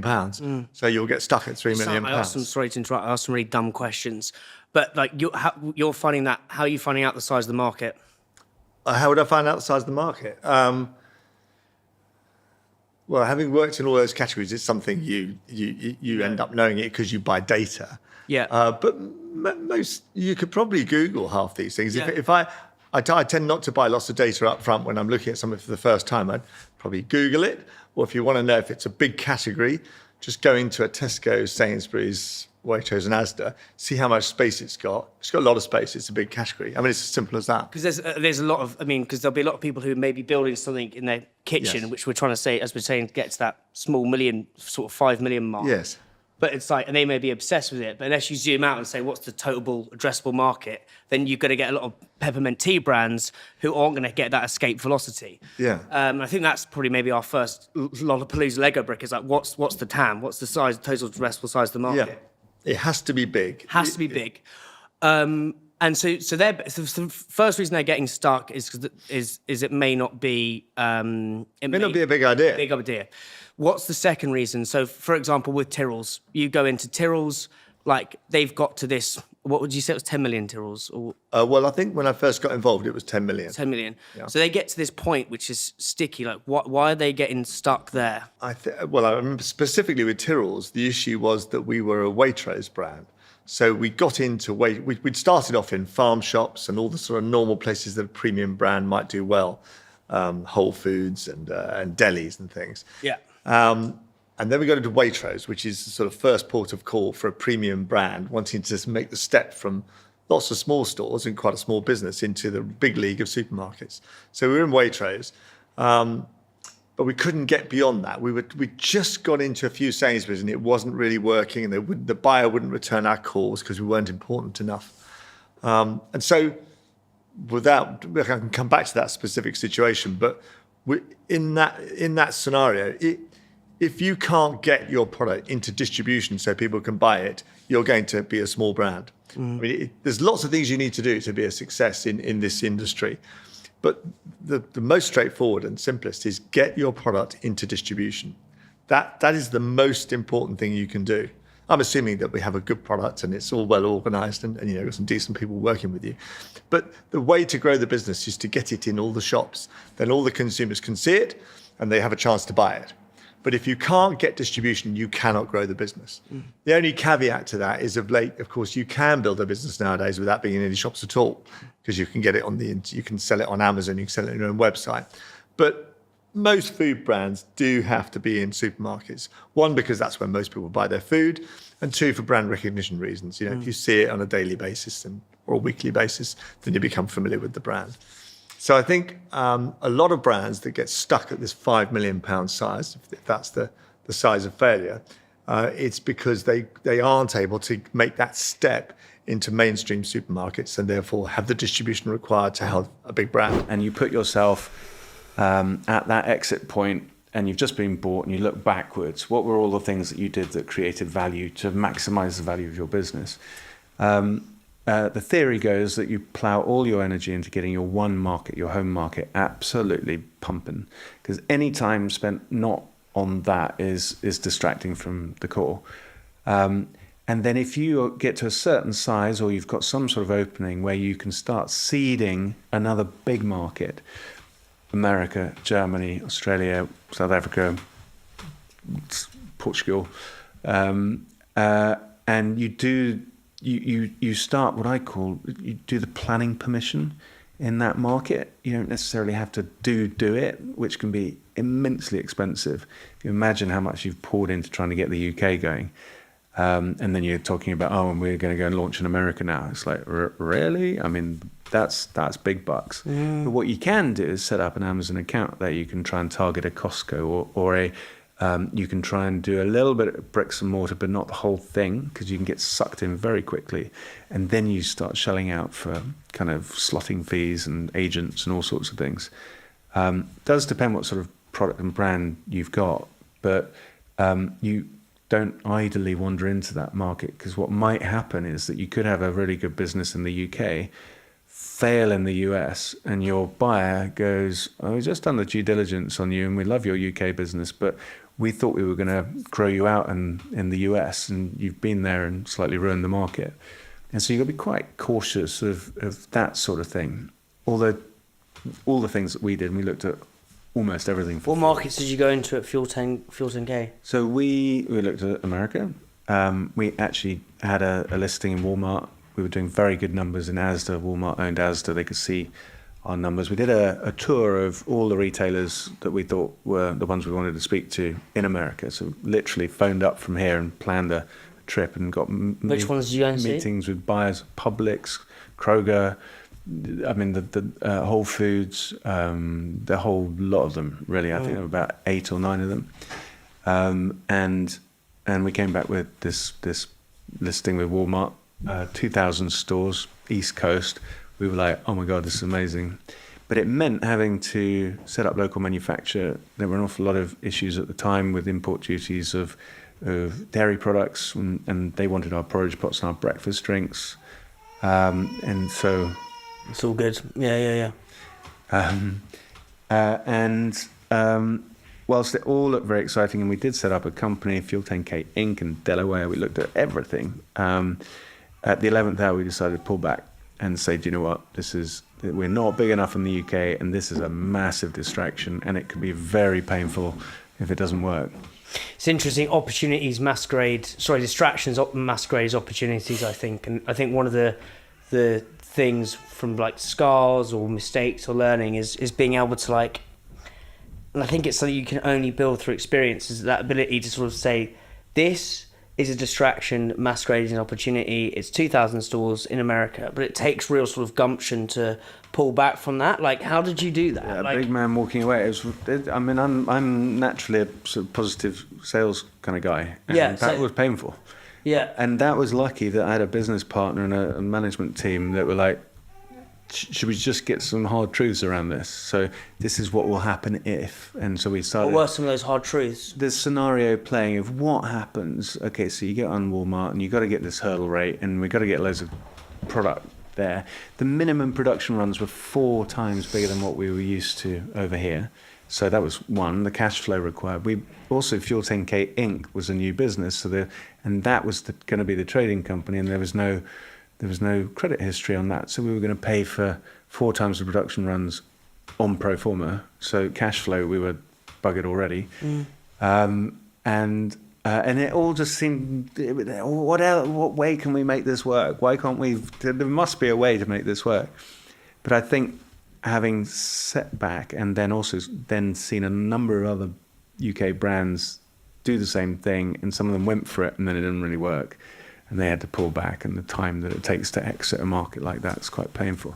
But actually much better would have been to just do a little bit, just get a few pallets over there and get it into a mom and pop store and just prove that Americans want to buy your product. And then if you feel a little bit more, you can push it. Let's get onto Amazon, or let's go for just one retailer, but not the biggest in the world. Let's go for something a bit more regional and manageable. We actually because we talked about different business models. Because at one point in time, I was like, look, actually, give me the rights, let me set it up, let me raise my own money.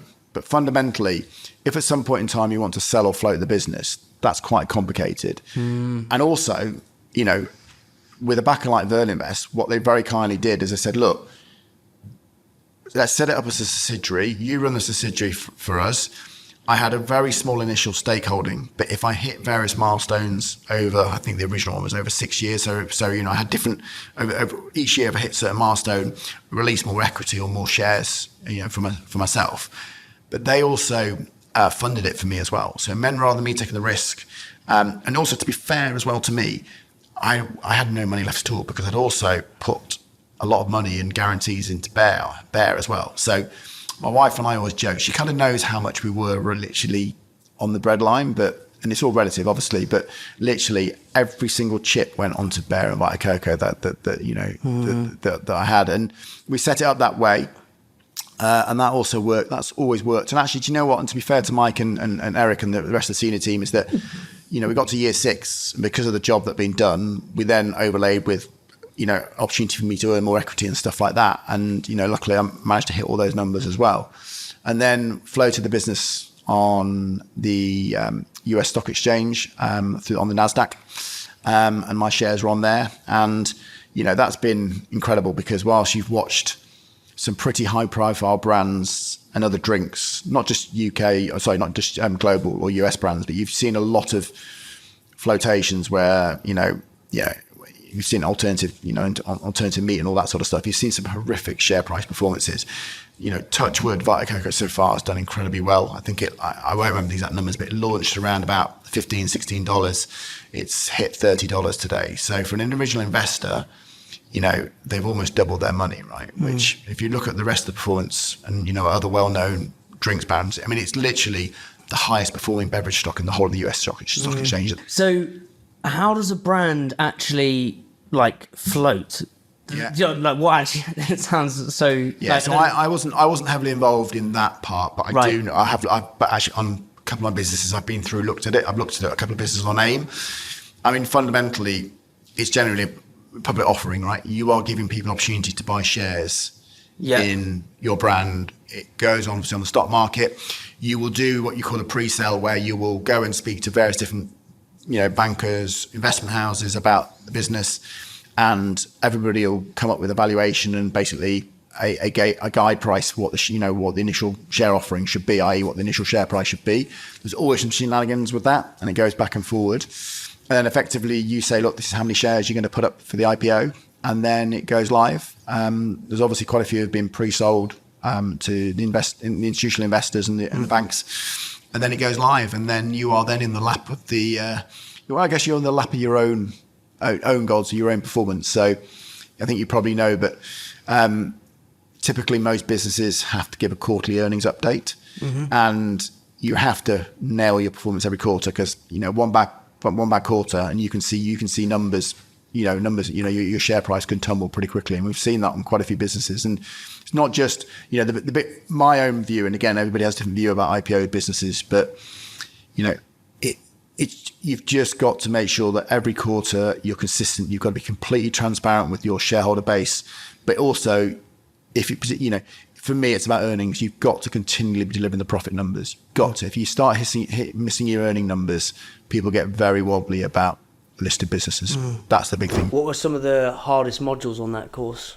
The valuation bit, actually, I found that really difficult because in my mind, a bit like selling anything, it's as much as someone's prepared to buy it for.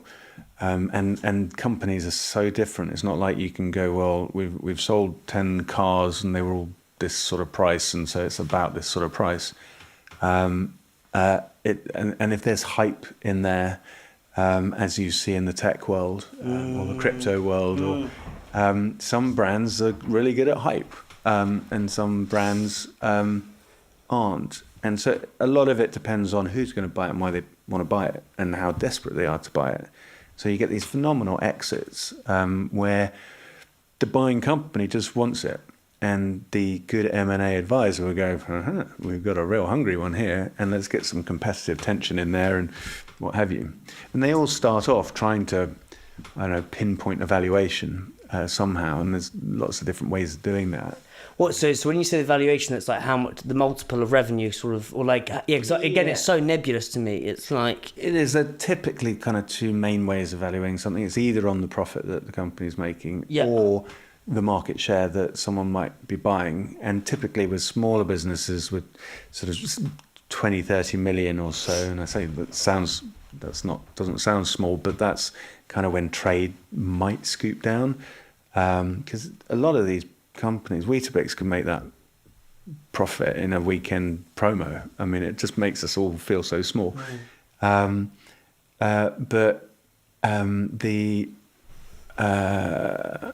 Where did I get to? Yeah, but how you evaluate the two things in different ways. So profit or net revenue, and net revenue is after promotion, which is something that we never really recognise until going through that 2022 moment. A lot of people report on retail revenue, so what's going through the till, which is a little bit disingenuous because it's not their turnover, it's the retailer's turnover.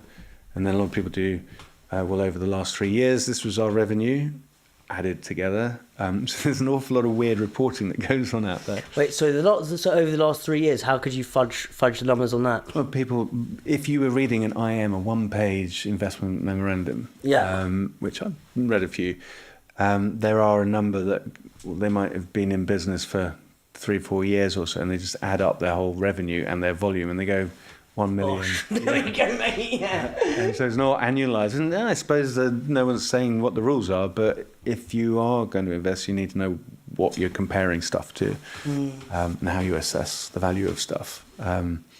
So that world is difficult. And I think also there's a lot of people who, particularly in the startup world where they're coming out the hatches, they've done their first year, second year maybe, they've got a revenue of 500,000 or so, and they go, we're valuing it at 4 million.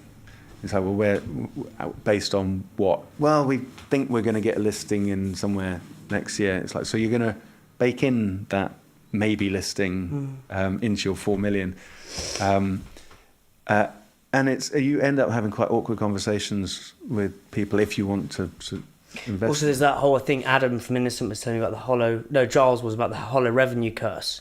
So it's like you base your rate of sale on your first, say, 100 stores, and then you assume as you extrapolate that to 1,000. Nice straight lines. Yeah, that the rate of sale will stay the same. But obviously, like if you've got those 900 of those stores could be nowhere near your core customer or in the arse end of nowhere. It just pillages your revenue because you've based it on this hollow forecasting. And then probably darkest day for me, actually my darkest day of my whole career is the following, which you'll probably laugh at this one, is that it's probably the day I left Vita Coco stroke the day I couldn't go when we IPO'd it on the Nasdaq. So there was a selected group of, I think, 6 or 7 of us who'd been there since inception, stroke with a kind of main senior team in the US. And the whole idea was I was supposed to fly over and be there at the opening morning on the Nasdaq and the bell ringing and stuff. And, when you've put in, a decade, 12 years into a business that's been your whole life, there was one issue, and that was COVID, and I wasn't allowed to fly. Unfortunately, you could go across most countries by then, but unfortunately with the US, I still couldn't get into the US. I actually managed to get an exemption, but unfortunately it arrived at 11 p.m. and it was about 5 hours too late for me to get on a flight. So I missed that. And when you put in that much effort, and also when you want to be there to celebrate with the guys you've kind of been through everything with in the 12 years, that's probably one of the darkest moments for me. And leaving, I think I was obviously involved with Haley and Andrew, who ran Bear and who founded Bear, and obviously I helped support them grow that. And obviously we sold that business to Lotus, and that was a tough day. But Vita Coco, because of the way that Mike let me run it, always felt like my own thing. And actually, when I left that business, that was a big hole. Mentally, that was quite challenging. I felt very lost for quite a few months actually after leaving that business. When you say very lost, what the thoughts in your head was when you're out on the bike? I know, but it's interesting because it's like I threw myself into that more, right? Yeah, Distraction. But I think that's when that's on those long bike rides or runs or those moments of solidarity kind of thing. That can actually make you feel more lost, but you need to feel lost to feel found, is what I believe, really. Yeah, it was a tumble dry of things, right? It was everything from, that's been my baby for 12 years. I'm now no longer with that business. And there was a sense of loss, and there was a big cavity that was, I was struggling. Obviously, I was already investing in other businesses and, doing a couple of bits of non-exec, but it's not the same as kind of running your own ship. Now, at the same time, I also got to a place with that business where, for example, if you look at certain roles, so obviously I was CEO and I was running it, but we brought in a managing director, a lovely guy called Tim Rees. Tim has just taken that business to a level, hand on heart, I couldn't have taken that business to today. And, bringing in somebody like that who has such an impact, but also to a certain extent displaced me, right? That was quite difficult as well. But Tim is still there today, still absolutely smashing it out of the park, done an amazing job for the business, not just the European business, but the overall parent company as well.